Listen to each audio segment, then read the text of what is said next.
نہیں اصل گل تو لیکن یہ بات یہ ہے کہ کتنے گندے غلیظ لوگ ہیں. ایک طرف اسے کہتا ہے کہ رانے تو ملحد ہے اور تیرا تو کوئی تعلق نہیں ہے جماعت احمدیہ سے، اور میں حسینی صاحب سے جماعت احمدیہ کے متعلق بات. جب گالیاں نکالنا شروع ہوا تو یہ بے شرم لان تھی، تو کن کو گالیاں نکال رہا ہے؟ ایسی کوئی گندی قوم ہے، ایسے کوئی حرام زادے ہیں. ایک طرف وہ اسے ملحد کہہ رہا ہے اور پھر وہ شاطمیت جب کرنی ہوتی ہے تو اصل میں نا وہ نیچے سن رہا تھا باسٹک بھائی، وہ اوپر صرف آیا یہ ماحول بنانے کے لیے تھا، اچھا خاصا وہ پالیٹکس پہ بات چل رہی تھی، میں بھی سن رہا تھا، لیکن اس کا مقصد ہی یہ تھا اوپر آ کے اس طرح کی باتیں کرنا ہی تھا۔ مطلب خوش گلاں جڑیاں نے وہ فوجی حکومت تے سول حکومت دیاں، او دا تے مطلب کوئی نہیں نا. پھر اخیر آ کے وہ گل جڑی سواد والی ہے وہ لاؤ، تیلی لاؤ تے کم ہو جاتا. پھر بات تو یہ ہے کہ یہ جو ہماری پاکستانی قوم ہے یہ کب کسی سے خوش رہی ہے؟ جب سویلین گورنمنٹ ہوتی ہے تو فوج کو کہتے ہیں آ جاؤ سانو بچاؤ، اسی بڑے تنگ ہاں، ساڈے نال بڑا ظلم ہوندا ہے. پرویز مشرف آندا ہے تے یہ مطلب سویلین لاہور وچ لڈو یہ وانڈ جڑی گل دینا ہے. تسی کہہ رہے ہو بڑی کمال دی گل دسی ہے تسی ہم، کہ فوج جڑی ہے وہ سول تے بلان تے آمدی ہے، ورنہ فوج خود نہیں کدے مارشل لاندی. نہیں مطلب فوج میں جو بات کر رہا ہوں کہ ہوں، وہ شروع ہو جاتے ہیں نا اس وقت اندر اندر سے کہ ابھی حسن نثار جو تھا وہ یہ کہتا ہے کہ درد تم نے دیا تو دوا ابھی تم ہی کرو گے. ہوں، یہ انڈیکیشنز ہوتی ہیں، ہوں، ٹھیک ہے نا. ابھی ذوالفقار علی بھٹو جو تھا وہ چھوڑ دیتا، الیکشن کروا دیتا. اگر مولوی نہیں جتے ہیں، ایک منٹ کہدا الیکشن کروا دیندا؟ بھئی جو 77 میں جب الیکشن ہوئے ہیں اور اپرائزنگ ہوئی ہے وہ الیکشن کے ریزلٹ نہ ایکسپٹ کرنے پہ ہوئی ہے نا. نہیں اس طرح یہ تے کوئی ایک باری تھوڑی ہوئی ہے، یہ تے ہمیشہ ہی اور ہمیشہ سے میں مانتا ہوں، میں 77 کی بات کر رہا ہوں نا. چلے آپ اس سے پیچھے چلے جائیں جب مجیب الرحمان جیتا ہے ہاں جی، اور اس کے مشرق پاکستان میں وہ جو رزلٹ تسلیم کیتا گیا. نہیں کیتا گیا نا پھر اس وقت.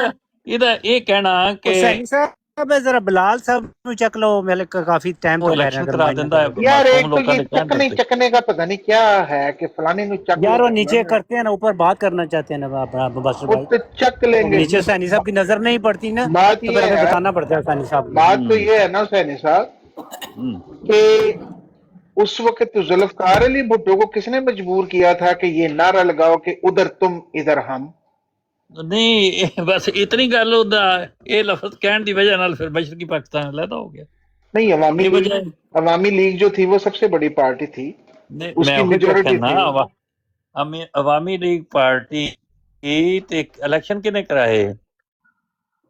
الیکشن انڈر دی آسپیسز آف، مجھے نہیں پتا آرمی ہوئے ہوں گے یا سویلین گورنمنٹ نے کیے ہوں گے. آرمی یحییٰ خان نے کرائے نا. چلے اوکے، 70 الیکشن ہوئے 70 دے وچ، رائٹ، اوکے. پھر کیا ہوا؟ تے یحییٰ خان نے انتخاب کرا کے تے اقتدار حوالے کرنا ہے عوامی لیگ دے. ٹھیک ہے. انہیں نہیں کیتا، لیتو لال کیتی. انہوں یحییٰ خان نو پڑھ کے بند کر دیتا، وہ بہانے کرتا رہا، ڈرامے بازیاں کرتا رہا. یحییٰ خان کو پھر بند وہ کر دیتا کہ مجیب الرحمان کو بند کر دیا؟ میں یحییٰ خان کہہ گیا مجیب الرحمان. ہاں جی بالکل، اچھا، مطلب عوامی لیگ تو مجیب الرحمان ہی ہے نا. یس، مطلب عوامی لیگ اکثریتی پارٹی ہی، ہاں، اور چھوٹی جی اکثریت نہیں، یہو جی اکثریتی ووٹ تو کدے کسی نے لے ہی نہیں یس آف جڑے کورس. انہیں لے. کیونکہ ہاں، بنگلہ دیش کی تو ویسی ہی آبادی بہت زیادہ تھی. وہ آبادی بھی لیکن لوکاں دا جوش و خروش اور محبت اور دے نال والیت وہ تے بالکل مثالی دیکھنا لی 100%. اور وہ لیکن پارٹی حسینی صاحب یہ بھی یہ کہتے ہیں نا، اگر اس کو حکومت دے دی جاتی تو اس کا پلان گاندھی کے ساتھ ملا ہوا تھا، وہ او سارا نیوی، آرمی، ایئر فورس سارے ہیڈ کوارٹر ادھر بنانے تھے، وہ ادھر موو کر رہے تھے. وہ یہی مطلب کہانی ہے نا کہ اگر ویسٹ ہم نہ ہو پاکستانی تو سارے ہیڈ کوارٹر رہن تو ٹھیک ہے، ایسٹ پاکستانی چلے جان تو پھر نہیں ٹھیک، ٹوٹ جاندے ایسٹ پاکستان، پھر کی فرق بندا؟ پاکستان ہی ہے نا وہ بھی تے بھی. تو وہ تو ٹوٹ گیا نا پھر اس کے باوجود بھی. میں وہی کہہ رہا ہوں کہ وہ اگر اس کو حکومت دے دیتے تو کیا وہ پاکستان توڑ دیتا؟ اور کبھی وہ تو نہیں توڑتا. سب سے بڑا حامی تھا پاکستان کا.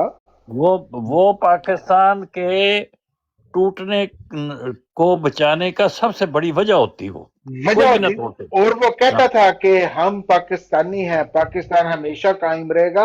नहीं, उसको जब अगर उसे अंदर किया, पाकिस्तान का वजीर, अगर उसको पाकिस्तान का वजीर आजम बना देते तो वो कहता नहीं मैंने नहीं पाकिस्तान का वजीर आजम बनना, मैंने तो सिर्फ मशरकी पाकिस्तान का बनना है। बिल्कुल नहीं है, बल्कि ये नहीं पाकिस्तान हो। के टूटने की वजह ये बनी नंबर एक कि जब हाँ, हमारे बाबा जी ने बांग्लादेश में जाके कहा जी कि आप भी उर्दू बोलेंगे, हाँ जी, ठीक है, तो वो सबसे बड़ा ये अटैक था कि जो रीजनल हाँ, लैंग्वेजेस थी या, उनको बिल्कुल पस से पुष्ट डाल दिया, या, और जो यूपी के नवाबों की जबान थी वो हम पे इम्पोज की गई। वो इम्पोज करने की कोशिश की। फिर अगर असल बात यह है कि खिश्ते अव्वल चून हद में मारकज तासरैया मेर व दीवार कज। वो अभी अब्दुल्ला भाई ने पूछा था कि इंडिया में डेमोक्रेसी है, इंडिया की बड़ी तारीफ कर रहे थे, तो खलीफा साहब वहां क्यों नहीं चले जाते? मैंने तो तारीफ की नहीं इंडिया की, मैंने तो सिर्फ एक सवाल नहीं पूछा है। वो आपने नहीं की, किसी नहीं, और ने किया। मैं वैसे ही बात कर रहा हूं कि वो इन लोगों की ठीक है। जहनीयत भाई, देखे कि जो इनके दिमाग में वो गंद भरा होता है ना, मैं उसको सामने ले। नहीं, मैं समझ रहा हूं आपकी बात को। मैं कुछ और बात करने लगा हूँ। मेरा अर्ज करने का मकसद ये है कि ये मसला कभी आगाज से उठा। बात ये है कि वो खलीफा साहब इंडिया क्यों चले जाएं? पाकिस्तान जो बना था और जो लोग पाकिस्तान आए थे वो पाकिस्तान के शहरी थे या नहीं थे? बल्कि वो सुना है हुसैनी साहब कादियान से सारा कुछ लेके रब्बो आए थे, उधर से सारा कुछ छोड़ छाड़ के। मैं यही अर्ज कर रहा हूँ कि जो तकसीम पंजाब थी ना, जिसका नाम हम पाकिस्तान जैसे कहते हैं, वो तकसीम पंजाब थी। पंजाब के ज़िले तकसीम हुए, बाकी इंडिया का तो कोई चीज़ तकसीम नहीं हुई। बाकी इंडिया तो पूरा ना कलकत्ता तकसीम हुआ, ना महाराष्ट्र हुआ, ना दिल्ली हुआ, ना कोई और। हिंदुस्तान तो बहुत बड़ा, पंजाब हुआ, सिर्फ पंजाब तकसीम हुआ, पंजाब के चंद जिले। वो जो तकसीम हुई उसमें 100% मुसलमान होशियारपुर से, फिरोजपुर से, जलंधर से और गुरदासपुर से, अमृतसर से वो इधर आ गए। और कत्ले आम भी पंजाबियों का हुआ, दोनों साइड पे कत्ले आम हुआ। पंजाबियों अब का जब वो लोग, जिन लोगों ने कत्ले आम कराया, जिनकी जानें गई, उनका खानदान कट गया, वो किस लिए किया उन्होंने? इस मुल्क में आके बसने के लिए, जो सो कॉल्ड एक बात हो रही थी। वरना तो अच्छे भले बैठे हुए थे अपने अपने घरों में। अगर वो मुल्क रहता तो अगर उस मुल्क पे मुस्लिम अकलियत जो है वो 1000 साल तक हुकूमत कर सकती है, तो अगर हिंदुओं की हुकूमत आ जाए तो क्या फर्क पड़ता था? अब आ गई है तो क्या मुसलमानों को मार दिया उन्होंने? सुपरस्टार हैं हुसैनी साहब, वहाँ की फिल्मों में, क्रिकेट में, हर चीज में सुपरस्टार हैं अब भी। तो ये जो ड्रामा हमें सुनाया गया और समझाया गया, और ये सारा ड्रामा रचाया गया इसलिए कि पाकिस्तान हमने बना के रहना है। हाँ, वो मतलब जो भी था उसके पीछे वो तो दो कौमी नजरिया, तो अपना वंदे मातरम। दो कौमी नजरिए से बड़ी बोगस बात तो कोई है ही नहीं दुनिया में किसी जगह। अब हम जहाँ रहते हैं, वो तो 70-71 में खत्म हो गया जब बांग्लादेश हमसे अलहदा हो गया। उन्होंने कहा हम तुम्हारे से भी अलहदा कौम है, चलो दौड़ो। हाँ बिल्कुल, कौम तो होती है जुबान के साथ। जिसकी जुबान एक हो, कल्चर एक हो, वो कौम होती है ना। जो दो कल्चर ऐसे जबरदस्ती इकट्ठे किए जाए वो कौम थोड़ी बनती है। अभी भी वहाँ पाकिस्तान में ये फसादात हैं, सिंधी पंजाबी बलोच वाला मसला। सिंध में आप चले जाएं, वो कहते हैं पंजाब, उनको सबसे ज्यादा मसला कादियानी मसला नहीं है, पंजाबियों से, उनको पंजाबी मसला है। वो जितना बुरा पंजाबी को समझते हैं उससे ज्यादा किसी चीज को नहीं समझते। बलोची भी यही समझते हैं। पठान भी गालियां देने लगे हैं हुसैन साहब पंजाबियों को। जा वो कहते हैं पंजाबी फौज भी है, ये पंजाबी सब मस्ती कर। हाँ जी, तो ये थी कैफियत। अच्छा, बात ये हो रही थी कि जो लोग मान लिया कि जो जिस तरह का भी बना, कुछ बन गई चीज, अब जो लोग आके आबाद हुए, क्या वो बराबर के शहरी हैं या कुछ कम दर्जे के शहरी हैं? जिन लोगों ने भी कुर्बानियां दी जो वहां से आए, कम दर्जे के शहरी हैं। कम दर्जे के शहरी नहीं है वो नहीं वो होना तो ईसाई नहीं हो। चाहिए, होना तो नहीं चाहिए, हमने उनके साथ जुल्म ही किया है। हाँ जो जी, जो पाकिस्तान में पहले से रहते थे उन्होंने उनको मुहाजिर कहा, हिंदुस्तानी कहा और उनको जलीलो रुसवा किया। ये जी, आप माने, चाहे वो पंजाब में आके रहे या कराची में आके रहे, और जिसकी बुनियाद के ऊपर बाद में फिर मुहाजिर वो बनी मुहाजिर कौमी मूवमेंट, क्योंकि हमने उनको अपना हकारत की नजर से ही देखा है कि तुम उर्दू जी, स्पीकिंग हो, तुम हिंदुस्तान से आए हो, हम पाकिस्तानी हैं, हम बड़े सुपीरियर हैं। और आज तक वो प्रेजुडिस है जी, जो ओरिजिनल पाकिस्तान में शुरू से रहने वाले जो लोग हैं उनके दिल में। भाई लाहौर में आम कर गया फलाना तो हिंदुस्तानी है, कड़ी खान वाले गद्दार कौम कितों आ सबसे गए, ज्यादा पढ़े लिखे पता है वो कराची वो लोग या हैं जिन्होंने कितों ने गद्दार आहो है फलाने कितों आए कल्चर ने। लेके आए, एक ਤੁਸੀਂ जबान लेके ਲੁਧਿਆਣੇ ਤੋਂ ਆਏ ਹੋ, ਪਿੱਛੋਂ ਕਿੱਥੋਂ ਦੇ ਹੋ, ਅੰਮ੍ਰਿਤਸਰ ਦੇ ਹੋ, ਅੰਮ੍ਰਿਤਸਰੀਏ ਹੋ ਤੁਸੀਂ, हकारत से देखते हैं ये फलाने सही अंमृतसरिये ने। अस्सलाम वालेकुम सानी साहब। वालेकुम सलाम। वालेकुम अस्सलाम। मैं क्या भी एक सवाल मेरे जहन च आया है कि कोई तकरीबन 2 घंटे तो पिछो 2 घंटे तो देख रहा भी बड़ी हुब्बुल वतनी है साढ़े सारे विच पाकिस्तान दी। देखो ना कितना सानू दुख है पाकिस्तान दा और किड्डी असा गहरा मुतालिया रखते हैं जी, ते सारे मेरा ख्याल है पाकिस्तान च ही मौजूद आ असी इस टाइम। कोई फैसलाबाद बैठा होएगा, कोई गढ़ा वाले बैठा होएगा, कोई Yeah. मेरा ख्याल है मैं तो फैसलाबाद सरगुदा रोड ते बैठा वा, बाकी ये बंबासिक साहब सारे पाकिस्तान च ही मौजूद ने और पाकिस्तान दे वास्ते बड़ी जदोजहद कर रहे हैं। तकरीबन सारे ने 2-2 साल की जेल भी कट्टी होएगी पाकिस्तान वास्ते। तो उस तो बाद फिर तनकीद करनी तो बनती ना पाकिस्तान के सिस्टम के उत्ते। ਜਿਹੜਾ ਪਿਛਲੇ 2-2.5 रुक जाओ जरा जमील साहब, और जमील साहब रुक जाओ, रुक जाओ ना, रुक जाओ ना, जमील साहब रुक जाओ ना, ਹੁਣ ਸਬਰ ਰੱਖੋ ਨਾ, ਸਬਰ ਰੱਖੋ ਜਰਾ, ਗੱਲ ਕਰਨ ਦਿਓ ਨਾ, मेरा ਉਹ ਬਈ ਗੱਲ ਕਰਨ ਦਿਓ ਨਾ, ਉਹ ਬਈ ਗੱਲ ਕਰਨ ਦਿਓ। ਤੁਹਾਨੂੰ ਕੀ ਹੋ ਜਾਂਦਾ ਹੈ? ਉਹ ਤੁਸੀਂ ਅਗਲੇ ਬੰਦੇ ਦੀ ਗੱਲ ਕਿਉਂ ਨਹੀਂ ਸੁਣ ਸਕਦੇ? ਤੁਹਾਨੂੰ ਕੀ ਮਸਲਾ ਹੈ? ਗੱਲ ਕਰਨ ਦਿਓ। ਜਿੱਦਾਂ ਪਿੱਛੇ 2-2.5 ਘੰਟੇ ਤੋਂ ਪਾਕਿਸਤਾਨ ਦੇ ਨਿਜ਼ਾਮ ਦੇ ਉੱਤੇ, ਉਹਦੀਆਂ ਬੁਰਾਈਆਂ ਦੇ ਉੱਤੇ, ਉਹਦੇ ਸਿਸਟਮ ਦੇ ਉੱਤੇ, ਉਹਦੇ ਲੋਕਾਂ ਦੇ ਉੱਤੇ, ਉਹਦੇ ਮੌਲਵੀਆਂ ਦੇ ਉੱਤੇ, ਉਹਦੀ ਫੌਜ ਦੇ ਉੱਤੇ ਤਨਕੀਦ ਹੋ ਰਹੀ ਹੈ। ਬਈ ਨਿਜ਼ਾਮ ਜਮਾਤੇ ਅਹਿਮਦੀਆ ਵੀ ਕੋਈ ਨਿਜ਼ਾਮ ਰੱਖਦੀ ਹੈ ਕਿ ਨਹੀਂ ਰੱਖਦੀ? ਜਮਾਤੇ ਅਹਿਮਦੀਆ ਦੇ ਵੀ ਕੋਈ ਮਸਾਇਲ ਹੈ ਨੇ ਕਿ ਨਹੀਂ ਹੈ? जमात अहमदिया का भी करप्शन के केसेस है कि नहीं है? जना के केस है कि नहीं है? 2 नंबरी के केस है कि नहीं है? ऑफशोर कंपनी के केस है। आ देखो, ए देखो, ए अजे सिस्टम, ए अजे इन्हां दा निजाम दे, ए अजे इन्हां दा अखलाक है। ਦੀ ਅਕਲ ਦਾ ਗੱਲ ਕਰ, ਮੁਲਕਾਂ ਦੀ ਗੱਲ ਹੋ ਰਹੀ 2 ਹੈ मिनट गल बर्दाश्त नहीं कर ਜਮਾਤਾਂ ਦੀ ਗੱਲ ਹੋ ਰਹੀ सकते। ਕਿ ਮੁਲਕਾਂ ਦੀ ਗੱਲ ਹੋ ਰਹੀ ਹੈ? घंटिया तो पाकिस्तान के निजाम ਮੁਲਕਾਂ ਦੀ ਗੱਲ ਹੋ ਰਹੀ ਹੈ, ਜਮਾਤਾਂ ਦੀ ਗੱਲ ਨਹੀਂ ਹੋ ਰਹੀ। ਤੁਹਾਨੂੰ ਕੀ ਹੋ ਜਾਂਦਾ ਓਏ? ਤੁਸੀਂ ਕਿਉਂ ਨਹੀਂ ਸੁਣ ਸਕਦੇ? ਉਹ ਤੁਹਾਨੂੰ ਮੁਲਕਾਂ ਕੀ ਦੀ ਮਸਲਾ ਗੱਲ ਹੈ? ਹੋ ਰਹੀ ਹੈ, ਗੱਲ ਹੀ ਨਹੀਂ ਬਣਦੀ। मैं भी तो निजाम मैं भी तो निजाम पे गल कर रहा ना। ਗੱਲ ਹੋ ਰਹੀ कि मुल्कों की गल हो भाई रही है? मुझे बात क्यों नहीं कर रहे? मैं तो निजाम पे बात कर रहा हूँ ना। करते रहे हैं उसको भाई आपका ये दावा नहीं है कि आपका निजाम बेहतर है पाकिस्तान के निजाम ओ से? भाई मुल्कों की गल हो रही है, और भाई जमात मुल्कों की बात नहीं हो रही, निजाम की बात हो रही है। नहीं, वो निजामों की बात हो रही है। मुल्कों ओ भाई गल करन दियो ना यार। एक कैसी कौम है, कैसी कौम है, पिछले 2.5 घंटे तो उन्होंने पाकिस्तान का कोई इंसान नहीं छड्या। गल मुल्कों ਤੇ की ਮੈਂ गल 2 हो रही ਮਿੰਟ है, ਜੇ ਮਾਈਕ ਨਹੀਂ ਖੋਲਿਆ ਤੇ ਮੈਨੂੰ ਗੱਲ ਨਹੀਂ ਕਰਨ ਦਿੰਦੇ। बताओ ਕਿਹੜੀਆਂ ਮਿਸਾਲਾਂ ਇਹਨਾਂ ਨੇ ਨਹੀਂ ਦਿੱਤੀਆਂ? ਕਰਬਲਾ ਇਹਨਾਂ ਨੇ ਨਹੀਂ ਛੱਡਿਆ, ਇਮਾਮ ਹੁਸੈਨ ਦੀਆਂ ਮਿਸਾਲਾਂ, ਇਮਾਮ ਹਸਨ ਦੀਆਂ ਮਿਸਾਲਾਂ, ਇਸਲਾਮ ਦੀਆਂ ਮਿਸਾਲਾਂ, ਰਸੂਲullah ਦੀਆਂ ਮਿਸਾਲਾਂ। 2 ਮਿੰਟ ਨਹੀਂ ਸੁਣ ਸਕਦੇ ਤੁਸੀਂ?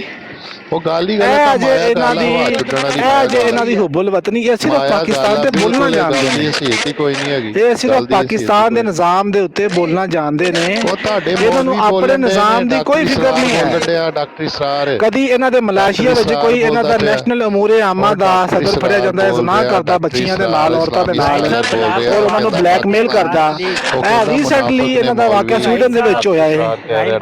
ਸਾਨੂੰ ਵੀ ਤਾਂ ਆਪਣੇ ਨਿਜ਼ਾਮ ਤੇ ਗੱਲ ਕਰਨ ਦਿਓ ਨਾ। ਤੁਸੀਂ ਸਾਡੇ ਨਿਜ਼ਾਮ ਤੇ ਗੱਲ ਕਰੋ, ਬਿਸਮਿਲ੍ਲਾ ਕਰੋ, ਲੱਖ ਵਾਰੀ ਕਰੋ। ਤੁਹਾਨੂੰ ਜਦੋਂ ਅਸੀਂ ਮੁਖਰਜ ਮਿਲਣਾ ਕਰਕੇ ਕਰ ਦਿੱਤਾ, ਜਾਓ ਆਪਣਾ ਕੰਮ ਕਰੋ। ਕੱਲ ਬੰਬਾਸਿਕ ਸਾਹਿਬ ਕਰ ਰਹੇ ਸਨ, ਇੱਕ ਕੈਨੇਡਾ ਬੜਾ ਅੱਛਾ ਮੁਲਕ ਹੈ ਭਾਈ, ਕੈਨੇਡਾ 'ਚ ਰਹੋ, ਤੁਹਾਨੂੰ ਕਿਸੇ ਨੇ ਡੱਕਿਆ ਹੈ? ਤੁਸੀਂ ਪਾਕਿਸਤਾਨ ਦਾ ਨਾਮ ਕਿਉਂ ਲੈਂਦੇ ਹੋ? ਤੇ ਜੇ ਤੁਸੀਂ ਪਾਕਿਸਤਾਨ ਦਾ ਨਾਮ ਲੈਣਾ ਹੈ ਤੇ ਸਾਨੂੰ ਵੀ ਤਾਂ ਜ਼ਰਾ ਆਪਣੇ ਨਿਜ਼ਾਮ ਦੇ ਉੱਤੇ ਗੱਲ ਕਰਨ ਦਿਓ ਨਾ। 2 ਨੰਬਰੀ ਤਾਂ ਨਾ ਕਰੋ। ਕੋਈ ਤਕਰੀਬਨ 2.5 ਘੰਟਿਆਂ ਤੋਂ ਤੁਸੀਂ ਪਾਕਿਸਤਾਨ ਤੇ ਗੱਲ ਕਰ ਰਹੇ, ਅਸੀਂ ਸੁਣ ਰਹੇ ਹਾਂ। ਹੁਣ ਜ਼ਰਾ ਅੱਧਾ ਘੰਟਾ ਤੁਹਾਡੇ ਨਿਜ਼ਾਮ ਦੇ ਉੱਤੇ ਵੀ ਗੱਲ ਕਰ ਲਈਏ ਕਿ ਤੁਹਾਡਾ ਨਿਜ਼ਾਮ ਕਿੱਡਾ ਕੁ ਸਾਫ਼ ਸੁਥਰਾ ਏ। ਇਹ ਜਿਹੜਾ ਮਿਰਜ਼ਾ ਗੁਲਾਮ ਅਹਿਮਦ ਕਾਦੀਆਨੀ ਸਾਹਿਬ ਦਾ ਇਲਾਹੀ ਨਿਜ਼ਾਮ ਹੈ, ਇਹ ਕਿੱਡਾ ਕੁ ਸਾਫ਼ ਸੁਥਰਾ ਹੈ। ਇਹਦੇ ਵਿੱਚ ਕਿਹੜੀਆਂ ਐਸੀਆਂ ਅੱਛਾਈਆਂ ਨੇ ਜਿਹੜੀਆਂ ਪਾਕਿਸਤਾਨ ਦੇ ਨਿਜ਼ਾਮ ਦੇ ਵਿੱਚ ਨਹੀਂ ਹੈ ਤੇ ਹੋਣੀਆਂ ਚਾਹੀਦੀਆਂ ਨੇ, ਜਾਂ ਐਸੀ ਕਿਹੜੀ ਬੁਰਾਈ ਹੈ ਪਾਕਿਸਤਾਨ ਦੇ ਨਿਜ਼ਾਮ ਦੇ ਵਿੱਚ ਜਿਹੜੀ ਤੁਹਾਡੇ ਨਿਜ਼ਾਮ ਦੇ ਵਿੱਚ ਨਹੀਂ ਹੈ। ਵੇਖਣਾ ਤਾਂ ਚਾਹੀਦਾ ਨਾ, ਕੋਈ ਕੰਪੈਰੀਟਿਵ ਐਨਾਲਿਸਿਸ ਤਾਂ ਹੋਣਾ ਚਾਹੀਦਾ ਨਾ ਦੋਵਾਂ ਨਿਜ਼ਾਮਾਂ ਦਾ। ਲੇਕਿਨ ਐਸੀ ਇਹ ਜਰੀਅਤ ਤੇ ਇਹ 2 ਮਿੰਟ ਕਿਸੇ ਇਨਸਾਨ ਦੀ ਗੱਲ ਨਹੀਂ ਸੁਣ ਸਕਦੇ। ਗੱਲ ਇਹ ਹੈ ਕਿ ਜਿਹੜੇ ਮੁਲਕ ਵਿੱਚ ਲੋਕ ਰਹਿੰਦੇ ਨੇ, ਅਮਰੀਕਾ 'ਚ ਰਹਿੰਦੇ ਨੇ, ਅਮਰੀਕਾ ਦੇ ਨਿਜ਼ਾਮ ਦੇ ਖਿਲਾਫ ਵੀ ਗੱਲ ਕਰਦੇ ਨੇ। ਪਾਕਿਸਤਾਨ ਦੇ ਵਿੱਚ ਫੌਜ ਦਾ ਕਿਰਦਾਰ ਔਰ ਸਿਵਲ ਦਾ ਕਿਰਦਾਰ, ਇਹ ਗੱਲ ਹੋ ਰਹੀ, ਇਹਦਾ ਮਜ਼ਹਬ ਨਾਲ ਕੀ ਤਾਲੁਕ ਹੈ। ਮਜ਼ਹਬੀ ਜਮਾਤਾਂ ਦਾ ਮੁਕਾਬਲਾ ਹੋਰ ਰੰਗ ਵਿੱਚ ਹੈ, ਸਿਆਸੀ ਜਮਾਤਾਂ ਦਾ ਹੋਰ ਰੰਗ ਵਿੱਚ ਹੈ। ਪਾਕਿਸਤਾਨ ਦੇ ਵਿੱਚ ਪੈਦਾ ਹੋਣ ਦੇ ਬਾਵਜੂਦ ਵੀ ਬਾਅਦ ਲੋਕ ਉਸ ਨੂੰ ਨਹੀਂ ਮੰਨਦੇ, ਇਸ ਤਕਸੀਮ ਨੂੰ। ਉਹ ਕਿਸੇ ਇਲਾਕੇ 'ਚ ਪੈਦਾ ਹੋ ਜਾਣ ਨਾਲ ਆਦਮੀ ਕੋਈ ਜ਼ਰੂਰੀ ਥੋੜ੍ਹੀ ਹੈ ਉਹਨਾਂ ਨਜ਼ਰੀਆਤ ਦੇ ਨਾਲ ਇਤਫਾਕ ਕਰ ਲਏ। ਔਰ ਇਸ ਤਰ੍ਹਾਂ ਹੀ ਲੋਕ ਬਾਹਰ ਵੀ ਚਲੇ ਗਏ ਨੇ। ਕੋਈ ਐਸਾ ਨਹੀਂ, ਕੋਈ ਪਾਕਿਸਤਾਨ ਨੂੰ ਕੋਈ ਬੁਰਾ ਨਹੀਂ ਕਹਿ ਰਿਹਾ, ਤੇ ਨਾ ਪਾਕਿਸਤਾਨ ਵਰਸਸ ਜਮਾਤ ਹੋ ਜਾਂਦੀ। ਜਮਾਤ ਹੋਰ ਚੀਜ਼ ਹੈ, ਪਾਕਿਸਤਾਨ ਹੋਰ ਚੀਜ਼। ਪਾਕਿਸਤਾਨ ਇੱਕ ਅਲੱਗਾ ਐਂਟੀਟੀ ਹੈ, ਜਮਾਤ ਇੱਕ ਅਲੱਗਾ ਐਂਟੀਟੀ ਹੈ।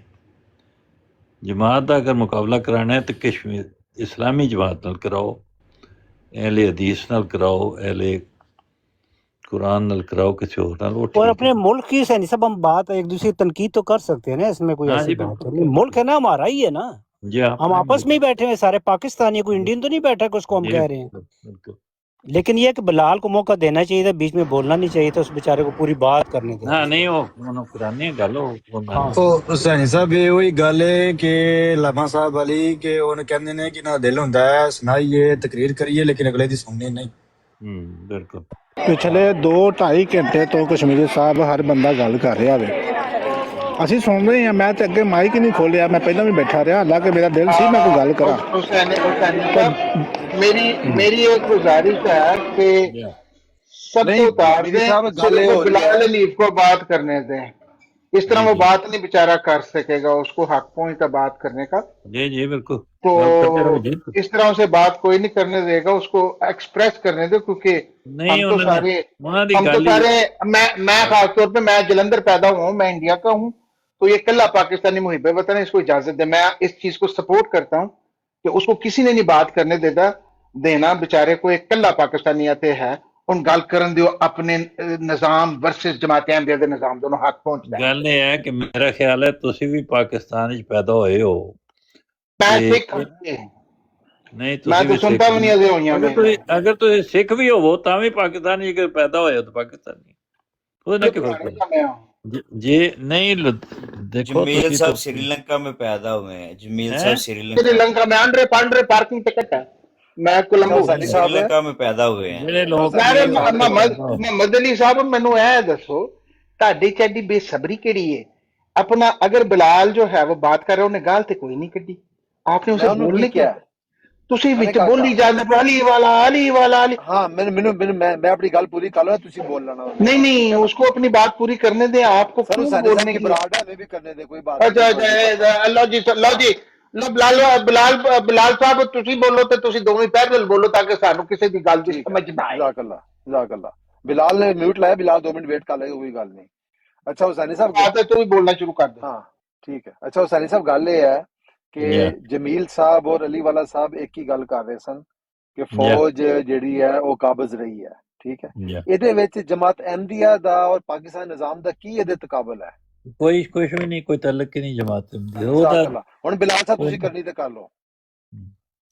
ਨਹੀਂ ਮੈਂ ਦੱਸਦਾ ਵਾਂ ਹੁਸੈਨੀ ਸਾਹਿਬ, ਮੈਂ ਦੱਸਦਾ ਵਾਂ ਨਾ, ਰੁਕ ਜਾਓ ਬਾਈ। ਜੇ ਪਾਕਿਸਤਾਨ ਦੀ ਫੌਜ ਦਾ ਤੇ ਸਿਵਿਲੀਅਨ ਦਾ ਮਾਮਲਾ ਸੀਗਾ, ਡਿਸਕਸ ਹੋ ਰਹੀ ਸੀ, ਇਹਦੇ ਵਿੱਚ ਕਰਬਲਾ ਕਿੱਥੋਂ ਆ ਗਈ? ਇਹ ਜੋ ਰਸੂਲullah ਦੇ ਸਾਹਬਾ ਕਿੱਥੋਂ ਆ ਗਏ ਵਿੱਚ? ਇਸਲਾਮ ਇੱਕ ਮਿੰਟ ਹੁਸੈਨੀ ਸਾਹਿਬ ਰੁਕ ਜਾਓ ਨਾ, ਮੈਂ ਸੁਣਦਾ ਰਿਹਾ, ਮੈਂ 2-2.5 ਘੰਟੇ ਮੈਂ ਸੁਣਦਾ ਰਿਹਾ ਵਾਂ। ਮੈਂ ਸਾਰੀ ਤੁਸੀਂ ਅਗਰ ਡਿਸਕਸ ਕਰਨਾ ਹੈ ਤਾਂ ਪਾਕਿਸਤਾਨ ਦਾ ਨਿਜ਼ਾਮ ਡਿਸਕਸ ਕਰੋ। ਹੋ ਗਏ ਹੋ? ਹਾਂਜੀ ਕੀ ਜੇ ਤੂੰ ਡਿਸਟਰਬ ਹੋਏ ਹੋ? ਤੁਹਾਨੂੰ ਤੇ ਮੈਂ ਨਹੀਂ ਕੁਝ ਕਹਿ ਰਿਹਾ। ਨਹੀਂ ਤੁਸੀਂ ਮੈਨੂੰ ਕਹਿੰਦੇ ਹੋ ਵੀ ਮੇਰਾ ਨਾਂ ਲੈ ਕੇ ਕਿਹਾ ਵੀ ਤੁਸੀਂ ਖਾਮੋਸ਼ ਹੋ ਜੀ ਮੈਨੂੰ ਗੱਲ ਮੈਂ ਕਿਹਾ ਇੱਕ ਮਿੰਟ ਮੈਨੂੰ ਗੱਲ, ਅੱਛਾ ਮੈਂ ਮਿਊਟ ਕਰ ਦਿੰਦਾ, ਤੁਸੀਂ ਕਰ ਗੱਲ ਲਓ। ਕਰਦੇ ਰਹੋ। ਮੈਂ ਕਿਹੜਾ ਲਫ਼ਜ਼ ਕਿਹਾ ਜਿਹਦੇ ਨਾਲ ਤੁਸੀਂ ਡਿਸਟਰਬ ਹੋ ਗਏ ਹੋ? ਮੈਂ ਇਹ ਮਿਊਟ ਲਾ ਰਿਹਾ। ਜੇ ਮੇਰਾ ਕੋਈ ਲਫ਼ਜ਼, ਮੈਂ ਤਾਂ ਇਤਨਾ ਪੁੱਛਿਆ ਅੱਛਾ ਇਹ ਵੀ ਹੋਇਆ ਤੇ ਇਹ ਤੇ ਜੀ ਗੱਲ ਜੀ ਇਹ ਹੋਇਆ ਹੈ ਨਾ ਜੀ ਜੀ ਮੈਂ ਸੁਣਿਆ ਸੀ। ਇਤਨੀ ਗੱਲ ਮੈਂ ਇਹ ਨਹੀਂ ਤੁਹਾਨੂੰ ਕਿਹਾ ਜਜ਼ਾਕੱਲਾ, ਠੀਕ ਹੈ ਠੀਕ ਹੈ, ਇਤਨੀ ਗੱਲ ਕਹੀ ਹੈ। ਇਹਨੂੰ ਤੇ ਬੰਦਾ ਠੀਕ ਹੈ। ਤੁਸੀਂ ਕਾਫੀ ਸੈਂਸਿਟਿਵ ਹੋ ਕਿ ਇਹ ਲਫ਼ਜ਼ ਤੁਹਾਨੂੰ ਕਿਹਾ। ਜਿਸ ਤਰ੍ਹਾਂ ਕੱਲ ਇੱਕ ਬੰਦਾ ਮੇਰੇ ਨਾਲ ਨਾਰਾਜ਼ ਹੋ ਗਿਆ, ਸਖਤੀ ਕੀਤੀ ਉਹਨੇ ਕਿ ਤੂੰ ਇਹ ਲਫ਼ਜ਼ ਕਿਹਾ ਕਿ ਤੁਸੀਂ ਕੁਝ ਨਾਰਾਜ਼ ਹੋ ਮੇਰੇ ਨਾਲ। ਕਹਿੰਦੇ ਨਹੀਂ ਇਤਨੀ ਬੜੀ ਗਾਲੀ ਹੈ, ਇਹ ਲਫ਼ਜ਼ ਤੂੰ ਮੇਰੇ ਮਤਲਬ ਕਹਤਾ। ਉਂਝ ਹੀ ਤੁਹਾਡੇ ਨਾਲ ਹੋਇਆ ਤੁਸੀਂ। ਮੈਂ ਕਿਹਾ ਅੱਛਾ ਇਹ ਗੱਲ ਵੀ ਹੋਈ ਹੈ। ਤੁਸੀਂ ਕਹਿੰਦੇ ਮੈਨੂੰ ਗੱਲ ਕਰ ਲੈਣ ਦਿਓ ਤੇ ਇਹ ਲਓ ਮਿਊਟ ਲਾਤਾ। ਤੁਸੀਂ ਕਰੋ ਗੱਲ ਤੋਂ ਟਿਕਾ ਕੇ।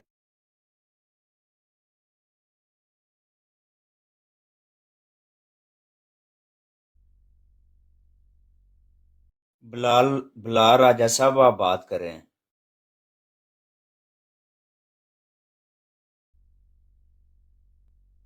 ਚਲੋ ਖੈਰ, ਮੈਨੂੰ ਲੱਗਾ ਸ਼ਾਇਦ ਤੁਸੀਂ ਕੋਈ ਗੱਲ ਕੀਤੀ ਹੈ ਵਿੱਚ, ਤਾਂ ਮੈਂ ਕਿਹਾ ਸੀ ਮੈਨੂੰ ਕੰਪਲੀਟ ਕਰ ਲੈਣ ਦਿਓ। ਗੱਲ ਇਹ ਹੈ ਕਿ ਤੁਸੀਂ ਅਗਰ ਪਾਕਿਸਤਾਨ ਦੇ ਨਿਜ਼ਾਮ ਦੀ ਗੱਲ, ਅੱਛਾ ਠੀਕ ਹੈ, ਮੈਂ ਫਿਰ ਮਿਊਟ ਕਰ ਲੈਣਾ। ਕਿਸੇ ਜਗ੍ਹਾ ਮੈਂ ਮੁਮਕਿਨ ਨਹੀਂ ਕਿ ਮੈਂ ਤੁਹਾਨੂੰ ਰੋਕਾਂ, ਤੁਹਾਨੂੰ ਡਿਸਟਰਬ ਕਰਾਂ। ਮੈਂ ਤੇ ਇਸ ਤਰ੍ਹਾਂ ਕਿਹਾ ਕਿ ਅੱਛਾ ਇਹ ਵੀ ਗੱਲ ਹੀ, ਬਸ ਇਤਨੀ ਗੱਲ। ਤੁਸੀਂ ਗੱਲ ਜਾਰੀ ਨਹੀਂ, ਉਹ ਫਿਰ ਸ਼ਾਇਦ ਮੈਨੂੰ ਸੁਣਨ 'ਚ ਗਲਤੀ ਲੱਗ ਗਈ। ਮੈਂ ਸਿਰਫ ਇਹੀ ਚਾਹੁੰਦਾ ਸੀ ਕਿ ਮੈਨੂੰ ਥੋੜਾ ਜਿਹਾ ਹੋ ਨਹੀਂ ਸਕਦਾ ਕਿ ਮੈਂ ਤੁਹਾਡੀ ਗੱਲ ਨੂੰ ਰੋਕਾਂ ਔਰ ਉਹਨੂੰ ਡਾਈਵਰਟ ਕਰਨ ਦੀ ਕੋਸ਼ਿਸ਼ ਕਰਾਂ। ਜਜ਼ਾਕੱਲਾ ਜਜ਼ਾਕੱਲਾ। ਅੱਛਾ ਗੱਲ ਇਹ ਮੈਂ ਕਰ ਰਿਹਾ ਸੀ ਕਿ ਤੁਸੀਂ ਅਗਰ ਪਾਕਿਸਤਾਨ ਦੇ ਨਿਜ਼ਾਮ ਦੀ ਗੱਲ ਕਰਨੀ ਹੈ, ਪਾਕਿਸਤਾਨ ਦੀ ਆਵਾਮ ਦੀ ਗੱਲ ਕਰਨੀ ਹੈ, ਕਰੋ ਬਿਸਮਿਲ੍ਲਾ। ਅਵਲ ਤੇ ਜਦੋਂ ਤੁਸੀਂ ਇਹ ਕਹਿੰਦੇ ਹੋ ਕਿ ਕੈਨੇਡਾ ਬੜਾ ਬੈਸਟ ਮੁਲਕ ਹੈ ਤੇ ਇੱਥੇ ਹਰ ਚੀਜ਼ ਦੀ ਸਹੂਲਤ ਮੌਜੂਦ ਹੈ ਤੇ ਪਾਕਿਸਤਾਨ ਦੇ ਵਿੱਚ ਗੰਦ ਹੈ ਤੇ ਉੱਥੇ ਤੇ ਤੁਸੀਂ, ਤੁਹਾਡਾ ਤੇ ਹੱਕ ਹੀ ਨਹੀਂ ਬਣਦਾ। ਤੁਸੀਂ ਕੈਨੇਡਾ ਦੇ ਨੈਸ਼ਨਲ ਹੋ, ਕੈਨੇਡੀਅਨ ਨੈਸ਼ਨੈਲਿਟੀ ਤੁਹਾਡੇ ਕੋਲ, ਜਾਓ ਭਾਈ ਆਪਣਾ ਰਹੋ। ਤੁਹਾਨੂੰ ਕੀ ਮਸਲਾ ਹੋ ਗਿਆ? ਕਿਹੜੀ ਤੁਹਾਨੂੰ ਅੱਜ ਅਚਾਨਕ ਨਾਲ ਮੁਹੱਬੇ ਤੁਸੀਂ ਪਾਕਿਸਤਾਨ ਬਣ ਗਏ ਹੋ ਕਿ ਤੁਸੀਂ ਜਨਾਬ 2.5 ਘੰਟੇ ਪਾਕਿਸਤਾਨ ਦੀ ਤਕਰੀਰ ਕਰਨੀ ਹੈ ਤੇ ਐਂਡ ਤੇ ਕਹਿਣਾ ਕੈਨੇਡਾ ਬੜਾ ਬੈਸਟ? ਤੇ ਰਹੋ ਕੈਨੇਡਾ ਦੇ ਵਿੱਚ। ਨੰਬਰ 1 ਤੇ ਗੱਲ ਇਹ ਹੈ। ਨੰਬਰ 2 ਗੱਲ ਇਹ ਹੈ ਕਿ ਤੁਸੀਂ ਪਾਕਿਸਤਾਨ ਦੀ ਅਗਰ ਗੱਲ ਕਰਨੀ ਹੈ ਤਾਂ ਬਈ ਪਾਕਿਸਤਾਨ ਦੀ ਆਵਾਮ ਦੀ ਗੱਲ ਕਰੋ ਜਾਂ ਸਿਵਲੀਅਨ ਦੀ ਗੱਲ ਕਰੋ। ਤੁਸੀਂ ਮਜ਼ਹਬੀ ਬਹਿਸ ਨੂੰ ਖੁਦ ਵਿੱਚ ਲੈ ਕੇ ਆਏ ਹੋ। ਤੁਸੀਂ ਰਸੂਲੁੱਲਾਹ ਦੇ ਸਹਾਬੀ ਤੇ ਰਸੂਲੁੱਲਾਹ ਦੀ ਸੁਨਨਤ ਦੇ ਉੱਤੇ ਤੇ ਰਸੂਲੁੱਲਾਹ ਦੇ ਸਹਾਬਾ ਦੇ ਉੱਤੇ ਅਮਲ ਕਰ, ਸਹਾਬਾ ਦੀ ਸੁਨਨਤ ਤੇ ਅਮਲ ਕਰ ਰਹੇ ਨੇ ਤੇ ਕਰਬਲਾ ਦੀਆਂ ਮਿਸਾਲਾਂ ਤੁਸੀਂ ਦੇ ਰਹੇ ਹੋ। ਬਈ ਫਿਰ ਤੁਸੀਂ ਖੁਦ ਬਹਿਸ ਕਰ ਰਹੇ ਹੋ ਨਾ। ਤੁਸੀਂ ਖੁਦ ਚਾਹੁੰਦੇ ਹੋ ਕਿ ਤੁਹਾਡੇ ਨਿਜ਼ਾਮ ਦੇ ਉੱਤੇ ਗੱਲ ਕੀਤੀ ਜਾਵੇ। ਅਸੀਂ ਕਹਿੰਦੇ ਚਲੋ ਅਸੀਂ ਤੇ ਕਰਬਲਾ ਦੇ ਉੱਤੇ ਗੱਲ, ਅਸੀਂ ਤੇ ਕਰਬਲਾ ਵਾਲਾ ਕੰਮ ਨਹੀਂ ਕਰ ਸਕਦੇ ਜਾਂ ਇਮਾਮ ਹੁਸੈਨ ਵਾਲਾ ਕੰਮ ਅਸੀਂ ਨਹੀਂ ਕਰ ਸਕਦੇ ਜਾਂ ਰਸੂਲੁੱਲਾਹ ਦੇ ਸਹਾਬਾ ਦਾ ਕੰਮ ਨਹੀਂ ਕਰ ਸਕਦੇ, ਤੇ ਤੁਸੀਂ ਤਾਂ ਕਰ ਸਕਦੇ ਹੋ ਨਾ। ਮਿਰਜ਼ਾ ਗੁਲਾਮ ਅਹਿਮਦ ਕਾਦੀਆਨੀ ਸਾਹਿਬ ਦੇ ਨਿਜ਼ਾਮ ਦਾ ਕੰਮ ਕਰ ਸਕਦੇ ਹੋ ਨਾ। ਤੁਸੀਂ ਕਰਕੇ ਵਿਖਾਓ। ਤੁਸੀਂ ਹਕੂਮਤ ਕਰਨ ਦੀ ਕੋਸ਼ਿਸ਼ ਕੀਤੀ ਹੈ ਨਾ, ਬਲੋਚਿਸਤਾਨ ਦੇ ਵਿੱਚ ਕਾਇਮ ਕਰਨ ਦੀ ਕੋਸ਼ਿਸ਼ ਕੀਤੀ ਹੈ, ਕਾਦੀਆਨ 'ਚ ਵੀ ਤੁਸੀਂ ਕੋਸ਼ਿਸ਼ ਕੀਤੀ ਹੈ ਨਾ। ਤੁਸੀਂ ਆਪਣਾ ਨਿਜ਼ਾਮ ਲਿਆਓ, ਦੱਸੋ ਕਿਹਦੇ ਦੀ ਹਕੂਮਤ ਕਰਦੇ ਤੁਸੀਂ। ਤੁਹਾਡੀ ਅਗਰ ਹਕੂਮਤ ਹੁੰਦੀ ਕਿਸੇ ਜਗ੍ਹਾ ਤੇ ਕਿਸ ਤਰ੍ਹਾਂ ਦੀ ਹਕੂਮਤ ਹੋਣੀ ਚਾਹੀਦੀ ਸੀਗੀ ਮੈਂ ਦੱਸ ਦਿੰਦਾ ਵਾਂ। ਮਿਰਜ਼ਾ ਬਸ਼ੀਰੁੱਦੀਨ ਮਹਿਮੂਦ ਸਾਹਿਬ ਕਹਿੰਦੇ ਕਿ ਅਗਰ ਸਾਡੇ ਕੋਲ ਹਕੂਮਤ ਹੋਵੇ ਨਾ ਤੇ ਅਸੀਂ ਹਿਟਲਰ ਔਰ ਮੁਸੋਲਿਨੀ ਦੀ ਤਰ੍ਹਾਂ ਹਕੂਮਤ ਕਰਦੇ। ਲੋਕਾਂ ਨੂੰ ਸਜ਼ਾ ਉਸ ਹਿਸਾਬ ਨਾਲ ਦਿੰਦੇ। ਅਗਰ ਕੋਈ ਨਮਾਜ਼ ਨਾ ਪੜ੍ਹਦਾ ਤਾਂ 7 ਸਾਲ ਦੀ ਉਹਨੂੰ ਸਜ਼ਾ ਮਿਲਦੀ ਹੁੰਦੀ, ਉਹਨੂੰ ਉੱਥੋਂ ਕਾਦਿਰ ਬਦਲ ਕਰ ਦਿੱਤਾ ਜਾਂਦਾ। ਤੁਹਾਡੀ ਇਹ ਹਕੂਮਤ ਸੀਗੀ। ਤੁਹਾਡਾ ਨਜ਼ਰੀਆ ਹੀ ਹੈ ਸੀ, ਤੁਹਾਡਾ ਨਜ਼ਰੀਆ ਸਹਾਬਾ ਤੇ ਰਸੂਲੁੱਲਾਹ ਦੇ ਉੱਤੇ ਨਹੀਂ ਆ। ਸਾਨੂੰ ਤਾਂ ਤੁਸੀਂ ਮਿਹਣਾ ਮਾਰ ਸਕਦੇ ਹੋ ਨਾ। ਕਿਉਂਕਿ ਅਸੀਂ ਰਸੂਲੁੱਲਾਹ ਨੂੰ ਮੰਨਦੇ ਹਾਂ। ਬਿਲਕੁਲ ਅਸੀਂ ਚਾਹੁੰਦੇ ਹਾਂ ਰਾਸਤੇ ਮਦੀਨਾ ਦਾ ਨਾਰਾ ਲਾਉਂਦੇ ਹਾਂ। ਬੇਸ਼ੱਕ ਸਾਡਾ ਅਮਲ ਉਸ ਤਰ੍ਹਾਂ ਦਾ ਨਹੀਂ ਹੈ, ਲੇਕਿਨ ਸਾਡੇ ਆਈਡੀਅਲ ਉਹ ਨੇ, ਅਸੀਂ ਚਾਹੁੰਦੇ ਉਸ ਤਰ੍ਹਾਂ ਦੇ ਆ। ਸਾਡੇ ਗਫਲਤ ਹੈ, ਸਾਡੇ 'ਚ ਕਮੀਆਂ ਕੋਤਾਹੀਆਂ ਨੇ, ਅਸੀਂ ਬਹੁਤ ਬੁਰੇ ਆ, ਸਾਡਾ ਨਿਜ਼ਾਮ ਬੜਾ ਬੁਰਾ ਹੈ, ਸਾਡੇ ਨਿਜ਼ਾਮ ਦੇ ਵਿੱਚ ਬੜੇ ਮਸਾਇਲ ਨੇ। ਕੋਈ ਗੱਲ ਨਹੀਂ, ਅੱਲਾ ਖੈਰ ਕਰੇਗਾ। ਅਗਰ ਅੱਲਾਹ ਤਾਲਾ ਨੇ ਇਸ ਕੌਮ ਨੂੰ ਹਦਾਇਤ ਦਿੱਤੀ ਤੇ ਇਹ ਕੌਮ ਇੱਕ ਦਿਨ ਆਪਣੇ ਪੈਰਾਂ 'ਤੇ ਉੱਠ ਖੜੀ ਹੋਏਗੀ, ਇਹਨੂੰ ਗੈਰਤ ਆ ਜਾਵੇਗੀ। ਲੇਕਿਨ ਤੁਹਾਡੇ ਕੋਲ ਕਿਹੜਾ ਨਿਜ਼ਾਮ ਹੈ, ਕਿਹੜਾ ਸਿਸਟਮ ਹੈ? ਉਹ ਆਪਣਾ ਸਿਸਟਮ ਸਾਡੇ ਅੱਗੇ ਮਿਸਾਲ ਪੇਸ਼ ਕਰੋ ਨਾ। ਤੁਸੀਂ ਕਹਿੰਦੇ ਹੋ ਕਿ ਅਸੀਂ ਸਾਡਾ ਨਿਜ਼ਾਮ, ਹੁਣ ਨਿਜ਼ਾਮ ਦੀ ਗੱਲ ਕਰੋ। ਤੁਸੀਂ ਆਪਣਾ ਨਿਜ਼ਾਮ ਸਾਡੇ ਸਾਹਮਣੇ ਰੱਖੋ, ਸਾਨੂੰ ਮਿਸਾਲ ਦਿਓ ਕਿ ਇਹ ਵੇਖੋ ਇਹ ਸਾਡਾ ਨਿਜ਼ਾਮ ਹੈ ਤੇ ਇਹ ਤੁਹਾਡਾ ਨਿਜ਼ਾਮ ਹੈ। ਮੁਲਕ ਦੀ ਗੱਲ ਨਹੀਂ ਤੁਸੀਂ ਕਰ ਰਹੇ। ਅਗਰ ਤੁਸੀਂ ਮੁਲਕ ਦੀ ਗੱਲ ਕਰਦੇ ਨਾ ਤਾਂ ਤੁਸੀਂ ਇਸਲਾਮੀ ਬਹਿਸਾਂ, ਇਸਲਾਮੀ ਸ਼ਖਸੀਅਤ ਨੂੰ ਵਿੱਚ ਨਾ ਲੈ ਕੇ ਆਉਂਦੇ। ਅਸੀਂ ਵੀ ਇਹੀ ਕਹਿੰਦੇ ਹਾਂ, ਤੁਹਾਡਾ ਇੱਕ ਨਿਜ਼ਾਮ ਹੈ ਤੇ ਇੱਕ ਸਾਡਾ ਨਿਜ਼ਾਮ ਹੈ। ਜਾਂ ਤੁਹਾਡੀ ਇੱਕ ਮਾਜ਼ੀ ਦੇ ਵਿੱਚ ਕਿਸੇ ਜਗ੍ਹਾ 'ਤੇ ਹਕੂਮਤ ਰਹੀ ਹੈ, ਤੁਹਾਡੀ ਕਾਦਿਆਨ 'ਚ ਕੁਛ ਟਾਈਮ ਕਬਜ਼ਾ ਰਿਹਾ ਹੈ, ਚਦਰਾਹਟ ਤੁਸੀਂ ਕੀਤੀ ਹੈ। ਬਲੋਚਿਸਤਾਨ ਵਿੱਚ ਤੁਸੀਂ ਹਕੂਮਤ ਬਣਾਉਣ ਦੀ ਕੋਸ਼ਿਸ਼ ਕੀਤੀ, ਉੱਥੇ ਕਬਜ਼ਾ ਕਰਨ ਦੀ ਕੋਸ਼ਿਸ਼ ਕੀਤੀ, ਤੁਹਾਡੇ ਕੋਲ ਨਹੀਂ ਹੋਇਆ। ਚਲੋ ਅੱਲਾ ਖੈਰ ਚਲਾ। ਸਾਡੇ ਅੱਗੇ ਕੋਈ ਮਿਸਾਲ ਪੇਸ਼ ਕਰੋ ਜਾਂ ਸਾਨੂੰ ਦੱਸੋ ਕਿ ਤੁਹਾਨੂੰ ਅਗਰ ਗਵਰਨਮੈਂਟ ਮਿਲ ਜਾਵੇ। ਬਲੋਚਿਸਤਾਨ ਨੇ ਜਿਹੜੀ ਕੋਸ਼ਿਸ਼ ਕੀਤੀ, ਮੇਰੇ ਖਿਆਲ ਹੈ ਇਤਨਾ ਵਸੀਹ ਤਰ ਮਜ਼ਮੂਨ ਜਿਹੜਾ ਹੈ ਉਹ ਤੇ ਤਕਰੀਰ ਦੇ ਲਿਹਾਜ਼ ਨਾਲ ਤੇ ਠੀਕ ਹੈ ਕਿ ਤੁਸੀਂ ਅਹਿਮਦੀਅਤ ਦੇ ਖਿਲਾਫ ਤਕਰੀਰ ਕਰੋ, 2.25 ਘੰਟੇ ਬੇਸ਼ੱਕ ਕਰਦੇ ਰਹੋ। ਲੇਕਿਨ ਗੱਲ ਅਗਰ ਕਰਨੀ ਹੈ ਤਾਂ ਇਹ ਹੈ ਨਾ ਕਿ ਬਲੋਚਿਸਤਾਨ ਵਿੱਚ ਅਹਿਮਦੀਆ ਨੇ ਹਕੂਮਤ ਕਾਇਮ ਕਰਨ ਦੀ ਕੋਸ਼ਿਸ਼ ਕੀਤੀ क्या बलोचिस्तान के इलेक्शन के जरिए की, मार्शल लगा के की, या फौज कशी की, किस तरह की? हुकूमत उत्ते कब्जे दे ते तरीके होंगे ने। नहीं नहीं वो मैं दसांगा खतबा ते मैं मूंह चो कढ़ देंगा तुहानू कि किद्दां कीती। खतबा ते महमूद विच कदे नहीं फतह हुंदी। हुसैनी भाई मेरा ख्याल है कि तुसी मैनू कहा सी कि मैं तुहानू डिस्टर्ब, तुसी मैनू आख्या सी कि मैं तुहानू डिस्टर्ब नहीं करांगा। अगर मेरी गल तुहानू पसंद नहीं मैं चुप कर जाना। ये गल ते समझा दियो ना तरक यार, ठहर जाओ तरक। ਤੁਹਾਡੀ ਜੇ ਤੁਸੀਂ ਤਕਰੀਰ ਕਰਨੀ ਹੈ ਲੰਬੀ ਤੇ ਬਿਸ਼ਕ ਕਰਦੇ ਹਾਂ ਜਿਸ ਤਰ੍ਹਾਂ ਇਹ ਤਕਰੀਰ ਕਰ ਰਹੇ ਸੀ ਨਾ ਮੈਨੂੰ ਵੀ ਕਰ ਲੈਣ ਦੋ ਫਿਰ ਪੁੱਛ ਲਿਆ ਜੀ। ਜਜ਼ਾਕੱਲਾ। ਠੀਕ ਹੈ ਗੱਲ ਇਹ ਹੈ ਕਿ ਤੁਸੀਂ ਨਿਜ਼ਾਮ ਸਾਡੇ ਦੇ ਉੱਤੇ ਗੱਲ ਕਰਦੇ ਹੋ, ਸਾਡੇ ਨਿਜ਼ਾਮ ਦੀ ਤੁਸੀਂ ਬੁਰਾਈ ਪੇਸ਼ ਕਰਦੇ ਹੋ ਨਾ, ਤੇ ਤੁਸੀਂ ਆਪਣੇ ਨਿਜ਼ਾਮ ਦੀ ਮਿਸਾਲ ਦਿਓ ਸਾਡੇ। ਅਗਰ ਕੋਈ ਇਨਸਾਨ ਕਹਿੰਦਾ ਨਾ ਪਾਕਿਸਤਾਨ ਬੜਾ ਬੁਰਾ ਮੁਲਕ ਹੈ ਤੇ ਆਪਣਾ ਨਿਜ਼ਾਮ ਮੁਤਾਰਫ ਕਰਾਓ ਕਿ ਤੁਹਾਡਾ ਨਿਜ਼ਾਮ ਦੇ ਵਿੱਚ ਇਹ ਮੈਂ ਕਹਿੰਦਾ ਵਾਂ, ਮੈਂ ਤੁਹਾਨੂੰ ਹੁਣ ਸਾਰਿਆਂ ਨੂੰ ਚੈਲੰਜ ਕਰਦਾ ਵਾਂ, ਪਾਕਿਸਤਾਨ ਦੇ ਨਿਜ਼ਾਮ 'ਚ ਬੁਰਾਈਆਂ ਹੈ ਅਸੀਂ ਮੰਨਦੇ ਹਾਂ, ਤੁਹਾਡੇ ਨਿਜ਼ਾਮ ਦੇ ਵਿੱਚ ਵੀ ਉਹੀ ਬੁਰਾਈਆਂ ਪਾਈਆਂ ਜਾਂਦੀਆਂ ਜਿਹੜੀਆਂ ਪਾਕਿਸਤਾਨ ਦੇ ਨਿਜ਼ਾਮ ਦੇ ਵਿੱਚ ਆ। ਦੂਸਰੀ ਗੱਲ ਤੁਸੀਂ ਕਹਿੰਦੇ ਹਕੂਮਤ ਬਈ ਹਕੂਮਤ ਤੁਹਾਡੇ ਕੋਲ ਅਗਰ ਨਹੀਂ ਆ, ਖਲੀਫਾ ਤਾਂ ਤੁਸੀਂ ਮੰਨਦੇ ਹੋ ਨਾ ਕਿ ਤੁਹਾਡੀ ਇੱਕ ਜਮਾਤ ਹੈ, ਇੱਕ ਨਿਜ਼ਾਮ ਹੈ, ਇਲਾਹੀ ਜਮਾਤ ਹੈ, ਉਹਦਾ ਇੱਕ ਖਲੀਫਾ ਹੈ, ਉਸ ਖਲੀਫਾ ਦੇ ਥੱਲੇ ਤਾਜ਼ੀਰਾਂ ਵੀ ਦਿੱਤੀਆਂ ਜਾਂਦੀਆਂ ਨੇ, ਸਜ਼ਾਵਾਂ ਦੇ ਸਜ਼ਾ ਦੇ ਦਫ਼ਤਰ ਹੈ ਨੇ, ਦਫਾਤਰ ਹੈ ਨੇ, ਲੋਕਾਂ ਨੂੰ ਸਜ਼ਾ ਦਿੱਤੀ ਜਾਂਦੀ ਹੈ। ਤੁਹਾਡੇ ਕੋਲ ਹੈ ਵੇ ਨਾ, ਨਿਜ਼ਾਮ ਦੀ ਗੱਲ ਕਰੋ, ਆਪਣੇ ਨਿਜ਼ਾਮ ਦੀਆਂ ਮਿਸਾਲਾਂ ਸਾਡੇ ਅੱਗੇ ਪੇਸ਼ ਕਰੋ ਕਿ ਸਾਡਾ ਇਹ ਨਿਜ਼ਾਮ ਹੈ। ਜਾਂ ਮਾਜ਼ੀ ਵਿੱਚ ਅਗਰ ਤੁਹਾਡੇ ਕੋਈ ਹਕੂਮਤ ਹੈ ਸੀ, ਕਿਸੇ ਦਾ ਤੁਹਾਡਾ ਕੋਈ ਕਬਜ਼ਾ ਆਇਆ ਸੀ, ਤੁਹਾਡੇ ਕੋਲ ਰਜਿਸਟਰੀਆਂ ਵਗੈਰਾ ਵਿਕਦੀਆਂ ਰਹੀਆਂ ਨੇ, ਤੁਹਾਡੇ ਹਕੂਮਤ ਹੁਕਮ ਚੱਲਦੇ ਨੇ ਕਿਸੇ ਇਲਾਕੇ 'ਤੇ, ਉਹਦੀ ਮਿਸਾਲ ਪੇਸ਼ ਕਰੋ ਜਾਂ ਆਪਣਾ ਲਿਟਰੇਚਰ ਪੇਸ਼ ਕਰੋ ਕਿ ਸਾਡੇ ਕੋਲ ਅਗਰ ਹਕੂਮਤ ਹੁੰਦੀ ਤਾਂ ਅਸੀਂ ਇਸ ਤਰ੍ਹਾਂ ਦੀ ਹਕੂਮਤ ਕਰਕੇ ਤੁਹਾਨੂੰ ਵਿਖਾਉਂਦੇ। ਤੁਸੀਂ ਤਾਂ ਪਾਕਿਸਤਾਨੀ ਬਹੁਤ ਬੁਰੇ ਜੇ, ਮੁਸਲਮਾਨੋਂ ਤੁਸੀਂ ਸਾਨੂੰ 74 ਦੀ ਕਾਰਵਾਈ 'ਚ ਕਾਫਲ ਦੇ ਕੇ ਗੈਰ ਮੁਸਲਿਮ ਕਰਾਰ ਦੇ ਕੇ ਤੇ ਕੱਢ ਦਿੱਤਾ, ਤੇ ਤੁਸੀਂ ਤਾਂ ਬਹੁਤ ਬੁਰੇ ਜੇ। ਬਈ ਭੁੱਟੋ ਬੜਾ ਬੁਰਾ ਸੀ ਤੇ ਭੁੱਟੋ ਦੀ ਦੋਸਤੀ ਤੇ ਤੁਸੀਂ ਕੰਪੇਨਾਂ ਨਹੀਂ ਕਰਦੇ ਤੇ ਭੁੱਟੋ ਦੀਆਂ। ਭੁੱਟੋ ਦੀ ਇਹ ਬੰਬਾਸਟਿਕ ਸਾਹਿਬ ਬੈਠੇ ਨੇ ਤੇ ਭੁੱਟੋ ਦੀ ਜਿਹੜੀ ਜਿਹੜੀ ਤਾਰੀਖ ਉਹਦੇ ਵਿੱਚ ਅਸੈਂਬਲੀ ਦੇ ਉੱਤੇ ਗਿਆ ਸੀਗਾ UN ਦੇ ਵਿੱਚ, ਉਹਦੀ ਉਸ ਤਕਰੀਰ ਨੂੰ ਫਸਾਹਤ ਤੇ ਬਲਾਗਤ ਦਾ ਸ਼ਾਹਕਾਰ ਕਿਹਨੇ ਆਖਿਆ ਸੀਗਾ? ਤੁਹਾਡੇ ਖਲੀਫਾ ਸਾਹਿਬ ਨੇ।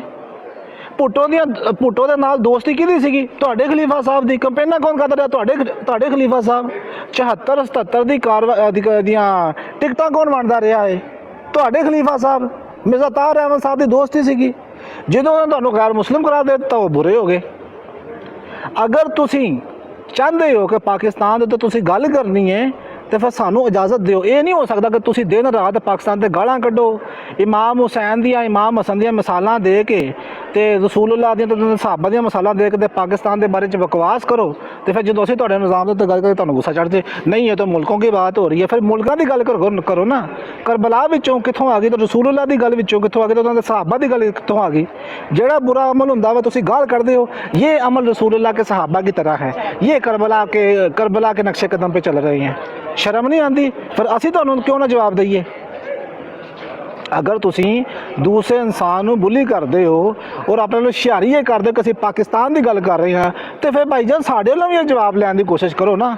ਅਸੀਂ ਵੀ ਫਿਰ ਤੁਹਾਡਾ ਦੱਸਦੇ ਕਿ ਤੁਹਾਡੀ ਜਿੱਥੇ ਹਕੂਮਤ ਸੀ ਤੁਸੀਂ ਤਾਂ ਲੋਕਾਂ ਦੇ ਘਰਾਂ ਨੂੰ ਅੱਗਾ ਲਾਉਂਦੇ ਰਹੇ ਹੋ, ਕਤਲ ਕਰਦੇ ਰਹੇ ਹੋ, ਧਮਕੀਆਂ ਦਿੰਦੇ ਰਹੇ ਹੋ, ਕਾਦੀਆਂ 'ਚੋਂ ਤੁਸੀਂ ਬਦਲ ਕਰਦੇ ਰਹੇ ਹੋ ਲੋਕਾਂ ਨੂੰ। ਤੁਹਾਡਾ ਸਾਨੂੰ ਨਹੀਂ ਪਤਾ, ਤੁਹਾਡਾ ਸਾਨੂੰ ਝਾਕਾ ਹੈ। ਤੁਹਾਡੇ ਕੋਲ ਤੇ ਖੁਦਾ ਦਾ ਸ਼ੁਕਰ ਹੈ, ਮੁਲਕ ਤਲਤ ਆਂਦਾ ਹੈ ਕਿ ਇਹ ਸ਼ੁਕਰ ਕਰੋ ਕਿ ਸਾਡੇ ਕੋਲ ਹਕੂਮਤ ਨਹੀਂ ਹੈ। ਸਾਡੇ ਕੋਲ ਹਕੂਮਤ ਹੁੰਦੀ ਤਾਂ ਅਸੀਂ ਬਾਂਹ ਦੇ ਕੇ ਰੱਖਣੀ ਸੀ ਪੂਰੀ ਦੁਨੀਆ ਨੂੰ। ਔਰ ਇਹ ਗੱਲ ਹਕੀਕਤ ਹੈ, ਕਿਉਂਕਿ ਹਿਟਲਰ ਔਰ ਮੁਸੋਲੀਨੀ ਦੀ ਮਿਸਾਲਾਂ ਜਿਹੜਾ ਬੰਦਾ ਦਿੰਦਾ ਹੋਵੇ ਨਾ ਕਿ ਇਸ ਤਰ੍ਹਾਂ ਦੀ ਮੈਂ ਹਕੂਮਤ ਕਰਦਾ, ਫਿਰ ਅੱਗੇ ਅੱਲਾ ਤੇ ਖੈਰ ਸੱਲਾ ਹੀ ਸੀਗੀ। ਉਹਨਾਂ ਨੂੰ ਰਸੂਲੁੱਲਾਹ ਯਾਦ ਕੋਈ ਨਹੀਂ ਆਇਆ, ਉਹਨਾਂ ਨੂੰ ਸਹਾਬਾ ਦੀ ਕੋਈ ਯਾਦ ਨਹੀਂ ਆਈ, ਖੁਲਾਫਾਏ ਰਾਸ਼ਿਦੀਨ ਦੀ। ਉਹਨਾਂ ਨੂੰ ਯਾਦ ਆਇਆ ਹਿਟਲਰ ਤੇ ਮੁਸੋਲੀਨੀ। ਕਿੰਨੀ ਸੋਹਣੀ ਮਿਸਾਲ ਦਿੱਤੀ ਬਸ਼ੀਰੁੱਦੀਨ ਮਹਿਮੂਦ ਸਾਹਿਬ ਨੇ। ਲਿਹਾਜ਼ਾ ਆਪਣੇ ਗੁਰਬਾਨ ਦੇ ਵਿੱਚ ਵੀ ਝਾਕੋ। ਕਿਸੇ ਇਨਸਾਨ ਦੇ ਬਾਰੇ ਗੱਲ ਕਰਨੀ ਹੈ ਉਹਦੀ ਜ਼ਾਤ ਹੀ ਹੱਦ ਕਰੋ, ਪਾਕਿਸਤਾਨ ਦੀ ਜ਼ਾਤ ਹੀ। ਸਹਾਬਾ, ਰਸੂਲੁੱਲਾਹ, ਇਸਲਾਮ, ਮੌਲਵੀ ਦੀ ਤਾਲੀਮ, ਕਰਬਲਾ, ਇਮਾਮ ਹਸਨ, ਇਮਾਮ ਹੁਸੈਨ ਇਹਨਾਂ ਨੂੰ ਵਿੱਚ ਨਾ ਲੈ ਕੇ ਆਓ। ਜਜ਼ਾਕੱਲਾ।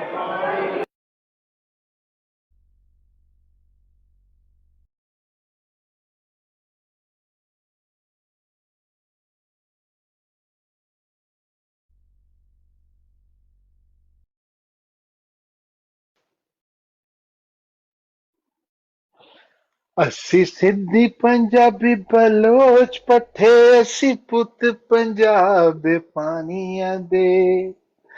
ਅਸੀਂ ਨਸਲ ਮਹਿਮੂਦ ਚ ਗਾਜ਼ੀਆਂ ਦੀ ਦੁੱਧ ਪੀਤੇ ਨੇ ਮਾਵਾਂ ਪਠਾਣੀਆਂ ਦੇ। ਕਿਆ ਬਾਤ ਹੈ, ਕਿਆ ਬਾਤ। ਬਈ ਪਾਕਿਸਤਾਨ ਦੀ ਗੱਲ ਸਿਰਫ ਤੁਸੀਂ ਵੀ ਪਾਕਿਸਤਾਨ ਲੰਬੀ ਤਕਰੀਰ ਕਰਨੀ ਹੈ ਜਾਂ ਬਸ ਇਤਨਾ ਹੀ ਹੈ? ਨੇ, ਮੈਨੂੰ ਤਕਰੀਰ ਕਰਨੀ ਆਉਂਦੀ ਨਹੀਂ। ਠੀਕ ਹੋ ਗਿਆ।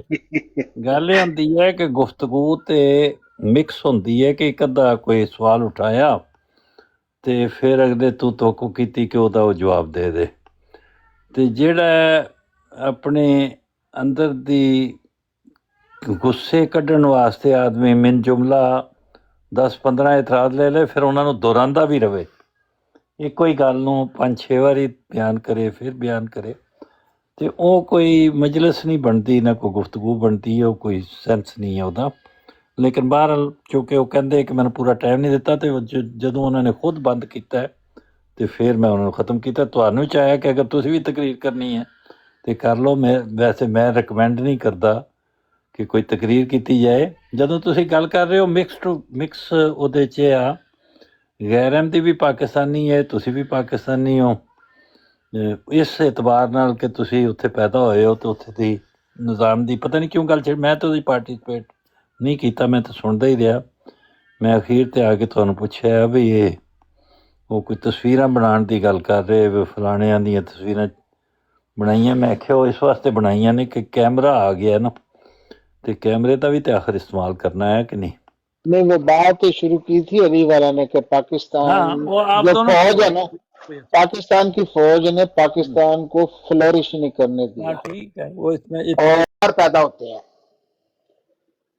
मैंने ये कहा ना कि दोनों मुल्कों में फर्क क्या है। उनकी भी फौज थी, हमारी भी फौज थी, एक ही किस्म की फौज थी, डिवाइड हो गई। उनके भी पॉलिटिशियन थे, हमारे भी अगर politician मुसलमान खुद ही कह दें कि मुसलमानों में गद्दार पैदा होते हैं, उसका ये मतलब नहीं होता कि वो मुसलमानों के खिलाफ है बंदा।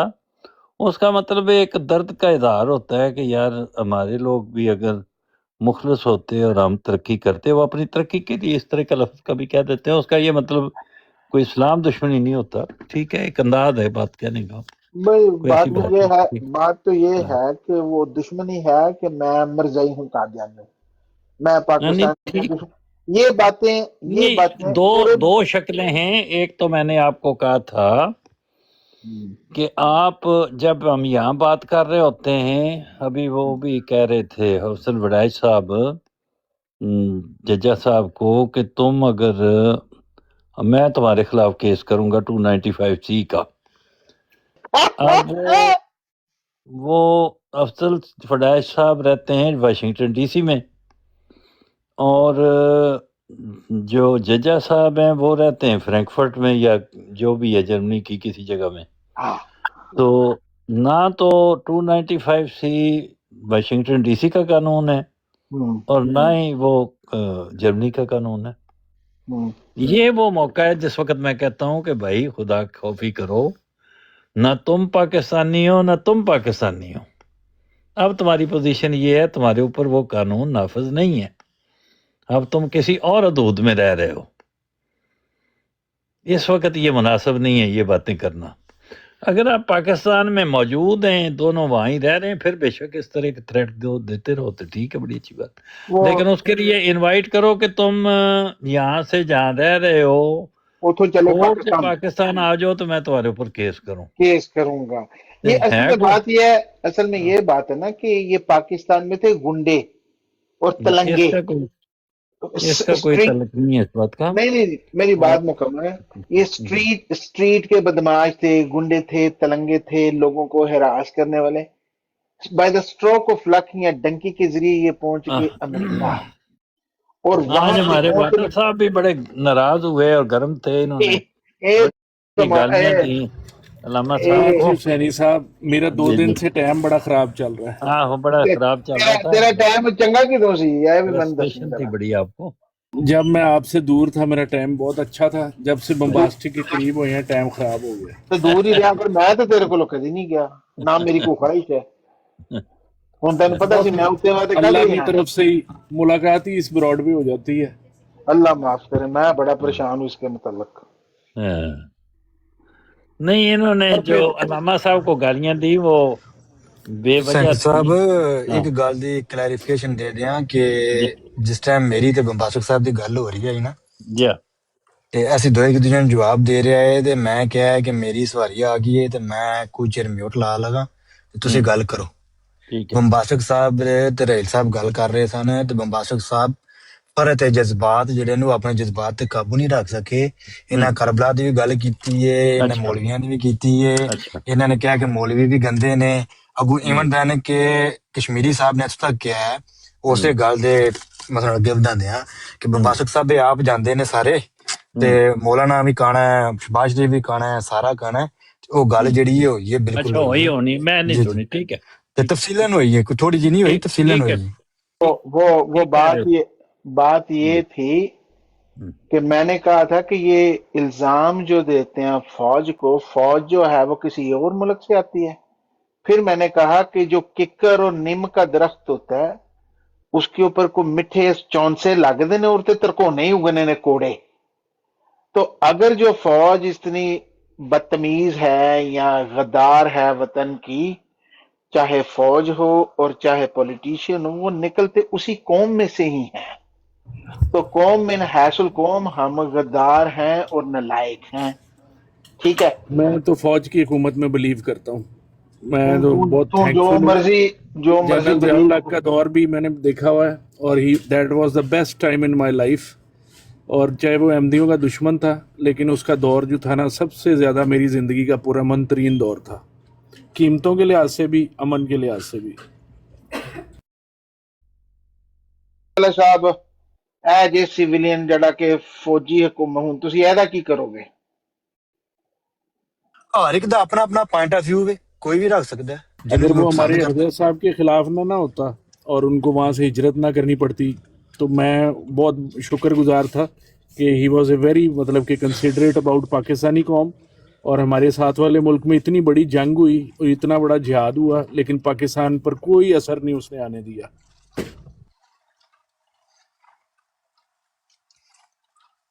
ਸੈਣੀ ਸਾਹਿਬ ਗੱਲ ਪਤਾ ਕੀ ਹੈ ਕਿ ਅਗਰ ਤੇ ਹੁਣ ਵੇਖੋ ਨਾ, ਤੁਹਾਡੇ ਸਾਹਮਣੇ ਵੀ ਲਫ਼ਜ਼ਾਂ 'ਚ ਜਿਹੜਾ ਉਹ ਸਾਰਾ ਕੁਝ ਜਿਹੜਾ ਉਹ ਲਤਾੜ ਦਿੱਤਾ ਗਿਆ ਹੈ ਕਿ ਮਿਨ ਅਸਲ ਕੌਮ ਜਿਹੜਾ ਸੀ ਗੱਦਾਰ ਆ। ਹਾਲਾਂਕਿ ਪਹਿਲੇ ਇਹ ਅਲਫਾਜ਼ ਨਹੀਂ ਆਏ। ਪਹਿਲੇ ਜਿਹੜਾ ਉਹ ਇਹ ਗੱਲ ਕੀਤੀ ਗਈ ਕਿ ਕਿਉਂ ਨਹੀਂ ਤੁਸੀਂ ਹੱਕ ਦੀ ਆਵਾਜ਼ ਬੁਲੰਦ ਕਰਦੇ, ਉਧਰ ਇਮਾਮ ਹੁਸੈਨ ਦੀ ਤੁਸੀਂ ਗੱਲ ਕਰਦੇ ਹੋ ਕਰਬਲਾ ਦੀ, ਤੇ ਉੱਥੇ ਵੀ ਇੱਥੋਂ ਤੱਕ ਹੁਕਮਾਂ ਦਿੱਤਾ ਗਿਆ ਕਿ ਇਹਨਾਂ ਜੇ ਮੁਫਤੀ ਜਿਨ੍ਹਾਂ ਨੇ ਕਿਹਾ ਇਹ ਉੱਠਦੇ ਨਹੀਂ, ਹੱਕ ਦੀ ਆਵਾਜ਼ ਨਹੀਂ ਬੁਲੰਦ ਕਰਦੇ, ਆਪ ਤੁਸੀਂ ਕਾਣੇ ਹੋ, ਵਜ਼ਾਰਤਾਂ ਲੈਣ ਵਾਸਤੇ ਤੁਸੀਂ ਪੇ ਕਰਦੇ ਹੋ। ਇਹ ਸਾਰੀਆਂ ਗੱਲਾਂ ਅੱਗੋਂ ਇੱਕ ਬੰਦੇ ਦੀ ਤੁਸੀਂ ਗੱਲ ਕਰ ਰਹੇ ਹੋ ਤੇ ਬੰਦਿਆਂ ਤੱਕ ਕਰੋ, ਜਿਸ ਤਰ੍ਹਾਂ ਇੱਕ ਪੋਲੀਟੀਕਲ ਡਿਸਕਸ਼ਨ ਹੋ ਰਹੀ ਉਹਦੇ ਤੱਕ ਕਰੋ। ਅੱਗੋਂ ਮਜ਼ਹਬੀ ਗੱਲਾਂ ਤੇ ਫਿਰ ਅੱਗੋਂ ਕਹਿਣਾ ਕਿ ਵੇਖੋ ਜੀ ਫਲਾਣੇ ਨੇ ਇਹ ਕਰ ਰਿਹਾ, ਤੇ ਉਹ ਅੱਗੋਂ ਨਾਲ ਇਹ ਨਾਰਾ ਲਾਉਂਦੇ ਨੇ ਕਿ ਗੁਲਾਮੀ ਰਸੂਲ ਮੇ ਮੌਤ ਵੀ ਕਬੂਲ ਹੈ, ਤੇ ਇਹਨਾਂ ਦੇ ਸਾਰੇ ਕੰਮ ਜਿਹੜੇ ਨੇ ਉਹ ਹਿਸਾਬ ਵਾਲੇ ਨੇ। ਤੇ ਇਹ ਜਿਸ ਟਾਈਮ ਗੱਲ ਹੁੰਦੀ ਤੇ ਫਿਰ ਮਜ਼ਹਬ ਦੇ ਵਿੱਚ ਲਿਆਂਦਾ ਜਾਂਦਾ ਨਾ। ਫਿਰ ਅੱਗੋਂ ਕੋਈ ਤਵੱਕੋ ਕਰੇ ਕਿ ਅਗਲਾ ਬੰਦਾ ਜਿਹੜਾ ਉਹ ਜਿਹੜਾ ਸਾਨੂੰ ਵਿੱਚ ਨਹੀਂ ਲਿਆ ਵਾਲਾ, ਤੇ ਉਹ ਤਾਂ ਫਿਰ ਗਲਤ ਗੱਲ है ना। नहीं, मैं तो वो बिलाल हनीफ की बातों का बिल्कुल बुरा नहीं मनाया। वो बेचारा रेड बुल आके पी के आया था। मैं तो अभी भी कहता हूँ कि पाकिस्तान का जो बेड़ा गर्क किया वो फौज, पॉलिटिशियन और मौलवियों ने किया मिलके। ये तीन एंटिटीज हैं, और जितना भी थिंक टैंक है, आप मीडिया पे चले जाएं, जो अक्लमंद लोग हैं वो यही कहेंगे कि तीन जो हैं इन्होंने मिलके बेड़ा गर्क किया, और अभी भी पाकिस्तान को इन्होंने ਬੰਬਾਸਕ ਸਾਹਿਬ ਚਲੋ ਤੁਹਾਡੀ ਗੱਲ ਮੰਨ ਲੈਂਦੇ ਆ, ਉਹਨਾਂ ਦਾ ਕਸੂਰ ਹੋਵੇਗਾ। ਮੈਂ ਤੁਹਾਨੂੰ ਨਿੱਕੀ ਜਿਹੀ ਮਿਸਾਲ ਦੇਣਾ। ਮੇਰੇ ਪੈਦਾ ਹੋਣ ਤੋਂ ਪਹਿਲਾਂ ਸਾਡੇ ਪਿੰਡ ਦੇ ਵਿੱਚ ਮਸਜਿਦ ਹੈ, ਜਾਮਿਆ ਮਸਜਿਦ, ਮਤਲਬ ਪਿੰਡ ਦੀ ਹੋਈ ਵੱਡੀ ਮਸਜਿਦ। ਐਸੇ ਪਤਾ ਪਿੰਡਾਂ 'ਚ ਕਹਿੰਦੇ ਨੇ ਵੱਡੀ ਮਸਜਿਦ ਜਾਂ ਜਾਮਿਆ ਮਸਜਿਦ, ਜਿੱਥੇ ਜੁਮਾ ਪੜਾਇਆ ਜਾਏ ਉਹਨੂੰ ਵੱਡੀ ਮਸਜਿਦ ਹੀ ਕਹਿੰਦੇ। ਸਾਡੇ ਬਜ਼ੁਰਗਾਂ ਮਤਲਬ ਪਤਾ ਬੜੀ ਪੁਰਾਣੀ ਮਸਜਿਦ ਹੈ, ਬਹੁਤ ਪੁਰਾਣੀ, 3-4 ਦਫਾ ਤੇ ਉਹ ਦੱਸਦੇ ਨੇ ਕਿ ਸ਼ਹੀਦ ਕਰਕੇ ਨਵੀਂ ਬਣਾਈ, ਫਲਾਣੇ ਨੇ ਜਗ੍ਹਾ ਦਿੱਤੀ ਤੇ ਉਹ ਵੀ ਐਡ ਕੀਤੀ, ਉਹ ਵੀ ਕੀਤੀ। ਅੱਜ ਤੱਕ ਉੱਥੇ ਮਸਲਾ ਨਹੀਂ ਆਹ ਅਹਿਲੇ ਤਸ਼ੀਹ ਵੀ ਉੱਥੇ ਨਮਾਜ਼ ਪੜ੍ਹਦੇ ਹੈ, ਠੀਕ ਹੈ, ਅਹਿਲੇ ਸੁਨਨਤ ਵਾਲੇ ਵੀ ਪੜ੍ਹਦੇ। ਆਪਣੀ ਹੋਸ਼ 'ਚ ਮੈਂ ਦੇਖਿਆ, ਠੀਕ ਹੈ। ਇੱਕ ਦਫਾ ਇਹ ਜਦੋਂ ਇਹ ਰੌਲਾ ਪਿਆ, ਇਹ ਬੰਬ ਧਮਾਕਿਆਂ ਦਾ ਜ਼ਿਆਦਾ ਰੌਲਾ ਪਿਆ, ਤੇ ਇਹ ਜਨਾਬ ਮੇਰੀ ਰੌਲਾ ਪੈ ਗਈ ਮਸਜਿਦਾਂ ਜਿਤਨੀਆਂ ਰਜਿਸਟਰਡ ਕਰਾਓ, ਠੀਕ ਹੈ। ਰਜਿਸਟਰਡ ਕਰਾਉਣ ਦੇ ਗਏ ਨੇ, ਦੀ ਉੱਥੇ ਗਏ ਆ ਜੀ, ਉਹਨਾਂ ਨੂੰ ਕਿਹਾ ਜੀ ਮਸਜਿਦ ਸਾਡੇ ਪਿੰਡ ਦੀ ਤੇ ਇਸ ਤਰ੍ਹਾਂ ਜਿਹੜਾ ਉਹਨਾਂ ਨੇ ਕਿਹਾ ਜੀ ਇਸ ਤਰ੍ਹਾਂ ਮਸਜਿਦ ਰਜਿਸਟਰਡ ਹੋ ਹੀ ਨਹੀਂ ਸਕਦੀ, ਅਸੀਂ ਤੁਹਾਨੂੰ ਅਲਾਓ ਹੀ ਨਹੀਂ ਕਰ ਸਕਦੇ ਜਿੰਨੀ ਦੇਰ ਤੱਕ ਕਿਸੇ ਫਿਰਕੇ ਦੀ ਅਨਾਉਂਸ ਹੀ ਨਾ ਹੋਵੇ। ਬੜੇ ਭੱਜੇ, ਠੀਕ ਹੈ, ਕਿ ਕਿਸੇ ਤਰੀਕੇ ਨੂੰ ਅਨਾਉਂਸ ਕੀਤਾ ਜਾਏ। ਜੇ ਅਗਰ ਅਸੀਂ ਇਹ ਕਿਸੇ ਫਿਰਕੇ ਦੀ ਕਰਕੇ ਕਰਾਂਗੇ ਤੇ ਪਿੰਡ 'ਚ ਫਿਰਕਾ ਵਾਰੀਅਤ ਹੋਵੇਗੀ। ਜਿਹੜੇ ਅਸੀਂ ਇਕੱਠੇ ਪੜ੍ਹਨੇ ਆ ਪਏ ਸਾਰੇ ਜਿਹੜੇ ਨੇ ਵੱਖਰੇ ਹੋ ਜਾਂਦੇ। ਠੀਕ ਹੈ, ਭਾਵੇਂ ਜਮਾਤ ਜਿਹੜੀ ਉਹ ਇਕੱਠਿਆਂ ਮਤਲਬ ਇੱਕ ਜਮਾਤ ਹੁੰਦੀ ਹੈ, ਬਾਕੀ ਆ ਕੇ ਵੱਖਰੀ ਵੱਖਰੀ ਜਿਹੜੇ ਪੜ੍ਹ ਲੈਂਦੇ, ਛੀ ਆਉਂਦਾ ਵੱਖਰੀ ਪੜ੍ਹ ਜਾਂਦਾ ਜਾਂ ਦੂਜੇ, ਉਹ ਅਲੱਗ ਗੱਲ ਹੈ। ਲੇਕਿਨ ਮਸਜਿਦ ਤਾਂ ਸਾਰਿਆਂ ਦੀ ਇੱਕ ਹੀ ਹੈ ਨਾ। ਤੁਸੀਂ ਯਕੀਨ ਕਰੋ, ਜਿਸ ਬੰਦੇ ਕੋਲ ਵੀ ਗਏ ਆ, ਇਵਨ ਦੈਨ ਕਿ ਮੈਂ ਤੁਹਾਨੂੰ ਇਸ ਟਾਈਮ ਹਾਜ਼ਰ ਸਰਵਿਸ ਬ੍ਰਿਗੇਡੀਅਰ ਸਿਕੰਦਰ ਹਯਾਤ, ਜਿਨ੍ਹਾਂ ਨੂੰ ਇਸ ਟਾਈਮ ਉਹ 17 ਵੀ ਲੱਭਾ ਹੈ, ਜਿਹੜਾ ਨੂਰ ਜਮਾਲ ਦੇ, ਉਹਨਾਂ ਕੋਲੇ ਗਏ ਆ। ਉਹਨਾਂ ਨੇ ਕਿਹਾ ਯਾਰ ਇਸ ਚੀਜ਼ ਦਾ ਕੋਈ ਹੱਲ, ਉਹਨਾਂ ਨੇ ਕਿਹਾ ਜੀ ਕੋਈ ਹੱਲ ਨਹੀਂ, ਕਿਸੇ ਫਿਰਕੇ ਦੇ ਨਾਮ ਮਨਸੂਬ ਕਰਨੀ ਜੇ ਤਾਂ ਫਿਰ ਰਜਿਸਟਰਡ ਹੋਣੀ। ਅਹਲੇ ਸੁਨਨਤ ਦਾ ਕਰਕੇ ਤੇ ਫਿਰ ਮਨਸੂਬ ਕੀਤੀ ਹੈ ਤੇ ਤਾਂ ਜਾ ਕੇ ਮਸਜਿਦ ਰਜਿਸਟਰਡ ਹੋਈ ਹੈ। ਹੁਣ ਮੈਨੂੰ ਇਹ ਦੱਸੋ, ਜਿਹੜੇ ਮੁਲਕ ਦੇ ਵਿੱਚ ਮਸਜਿਦ ਜਿਹੜੀ ਤੁਸੀਂ ਫਿਰਕੇ ਤੋਂ ਇਲਾਵਾ ਰਜਿਸਟਰਡ ਨਹੀਂ ਕਰ ਸਕਦੇ, ਉੱਥੇ ਤੁਸੀਂ ਤਰੱਕੀ ਹਾਂ ਕਰਨੀ? ਵਾਲਾ ਸਾਹਿਬ ਇਹ ਗੱਲ ਮੈਂ ਕਰਾਂ ਤੇ ਫਿਰ ਮੈਨੂੰ ਕਹਿਣਗੇ ਕਿ ਤੇਰੇ ਕੋਲੋਂ ਨਿਜ਼ਾਮ ਐਨ ਤੋਂ ਬਿਹਤਰ ਹੈ। ਮੈਂ ਵੀ ਇਹ ਕਹਿਣਾ ਪਿਆ, ਮੈਂ ਤੇ ਇਹ ਡਿਸਕਸ ਕਰਨਾ ਚਾਹਨਾ ਕਿ ਗ੍ਰਾਸ ਰੂਟ ਲੈਵਲ ਤੋਂ ਅਗਰ ਚੱਲੋ ਤੇ ਜੋ ਮੁਲਕ ਦੇ ਇਸ ਵਕਤ ਹਾਲਾਤ ਨੇ, ਇਹ ਕੌਣ ਰਿਸਪੌਂਸਿਬਲ ਹੈ? ਤੁਸੀਂ ਕਹਿੰਦੇ ਹੋ ਮੈਂ ਇਸਦਾ ਸਭ ਤੋਂ ਵੱਡਾ ਜ਼ਿੰਮੇਦਾਰ ਫੌਜ ਨੂੰ ਕਰਾਰ ਦੇਣਾ, ਉਸ ਤੋਂ ਬਾਅਦ ਸਿਆਸਤਦਾਨ ਤੇ ਉਸ ਤੋਂ ਬਾਅਦ ਬਿਊਰੋਕਰੇਟ। ਤੇ ਫਿਰ ਜਿਹੜੇ ਉਲਮਾਏ ਦੀਨ ਨੇ ਹਰ ਛੋਟੀ ਛੋਟੀ ਗੱਲ ਤੇ ਬਾਹਰ ਆ ਜਾਂਦੇ ਨੇ। ਤੁਹਾਡੀ ਆਵਾਜ਼ ਨਹੀਂ ਸਹੀ ਆ ਰਹੀ। ਜਿਹੜੇ ਉਲਮਾਏ ਦੀਨ ਨੇ, ਦੇਖੋ ਪਾਕਿਸਤਾਨ ਇੱਕ ਮੁਸਲਮਾਨ ਮੁਲਕ ਹੈ ਜੀ, ਔਰ ਉੱਥੋਂ ਦਾ ਮੌਲਵੀ ਬੜਾ ਪਾਵਰਫੁਲ ਹੈ। ਕੋਈ ਪਾਵਰਫੁਲ ਨਹੀਂ, ਦੇਖ ਲਓ ਨਾ ਕਿ ਜਿਸ ਤਰੀਕੇ ਨਾਲ ਇੱਕ ਮੌਲਵੀ ਉਹਨਾਂ ਨੂੰ ਇਕੱਠਾ ਕਰ ਲਿਆ। ਦੇਖੋ ਖਾਦਮ ਹੁਸੈਨ ਰਿਜ਼ਵੀ ਸਾਹਿਬ ਸਨ, ਉਹਨਾਂ ਨੇ ਕਿਵੇਂ ਆਪਣਾ ਕਰੋੜਾਂ ਬੰਦੇ ਇਕੱਠਾ ਕਰ ਲਿੱਤੇ ਨਾ, ਉਹ ਜਾ ਕੇ ਬਹਿ ਗਏ ਕਿ ਫੌਜ ਨੂੰ ਵੀ ਨੱਕ ਰਗੜਨਾ ਪਿਆ, ਉਹਨਾਂ ਨੂੰ ਚੱਕ ਦੇਣੇ ਪਏ, ਵੰਡਣੇ ਪਏ ਉਹਨਾਂ ਨੂੰ ਉਠਾਉਣ ਵਾਸਤੇ। ਪਾਵਰ ਤੇ ਹੈ ਮੁੱਲਾਂ ਕੋਲ, ਬਹੁਤ ਵੱਡੀ ਪਾਵਰ ਹੈ। ਮੈਂ ਇਸ ਚੀਜ਼ ਨੂੰ ਮੰਨਦਾ ਵਾਂ। ਹਮੇਸ਼ਾ ਭੁੱਟੋ ਦਾ ਬੇੜਾ ਗਰਕ ਮੌਲਵੀਆਂ ਨੇ ਕੀਤਾ, ਜਦੋਂ ਇਕੱਠੇ ਹੋ ਗਏ ਸਾਰੇ, ਬਹਿਜਾ ਕਰ ਦਿੱਤੀ ਉਹਦੀ ਫੜ ਕੇ, ਕੁਝ ਨਹੀਂ ਪੜ ਸਕੇ, ਹਾਲਾਂਕਿ ਫੌਜ ਨੂੰ ਫਿਰ ਆਉਣਾ ਪਿਆ। ਅਗਰ ਤੁਸੀਂ ਇਹ ਕਹੋ ਕਿ ਫੌਜ ਆਈ, ਉਹਨੇ ਨਹੀਂ, ਫੌਜ ਨੂੰ ਆਣਾ ਨਹੀਂ ਪਿਆ, ਫੌਜ ਰਾਹ ਤਾਂ ਬਣਾਉਂਦੀ ਏ ਤੇ ਆਉਂਦੀ ਏ। ਗੱਲ ਗਲਤ ਹੈ ਕਿ ਤੁਹਾਨੂੰ ਸੈਣੀ ਸਾਹਿਬ ਨੇ ਵੀ ਦੱਸਿਆ ਹੈ। ਇਹ ਹੁਣ ਦੂਰ ਕਿਉਂ ਜਾਂਦੇ ਹੋ? ਉਦੋਂ ਵੀ ਸੈਣੀ ਸਾਹਿਬ ਨੇ ਦੱਸਿਆ ਕਿ ਇਕਤਦਾਰ ਹਵਾਲੇ ਕਰਨਾ ਸੀ, ਨਹੀਂ ਕੀਤਾ। ਇਸ ਵਾਰੀ ਵੀ ਜਿਹੜਾ ਹੁਣ ਜਿਹੜੇ ਇਲੈਕਸ਼ਨ ਹੋਏ ਨੇ, ਫੌਜ ਨਹੀਂ ਲਿਆਂਦਾ ਨਾ ਬੰਦਾ। ਨਹੀਂ, ਮੈਂ ਉਹੀ ਅਰਜ਼ ਕਰਨਾ ਚਾਹੁੰਦਾ ਕਿ ਜਦੋਂ ਭੁੱਟੋ ਨੂੰ ਹਟਾਇਆ ਤੇ ਉਸ ਵਕਤ ਕਿਹਦੇ ਦਰਮਿਆਨ ਕੌਨਫਲਿਕਟ ਚੱਲ ਰਹੀ ਸੀ? ਭੁੱਟੋ ਵਰਸਸ ਹੂ? ਫੌਜ ਤੇ ਭੁੱਟੋ? ਨਹੀਂ, ਫੌਜ ਤੇ ਭੁੱਟੋ ਦੀ ਆਈ, ਫੌਜ ਹੀ ਲੈ ਕੇ ਆਈ ਏ। ਫੌਜ ਸਿਰਫ ਰਾਹ ਮੁਹਾਰ ਕਰਦੀ ਏ, ਆਪਣੇ ਅਮਨ ਦਾ ਬੰਦੇ ਲੈ ਆਉਂਦੀ ਏ।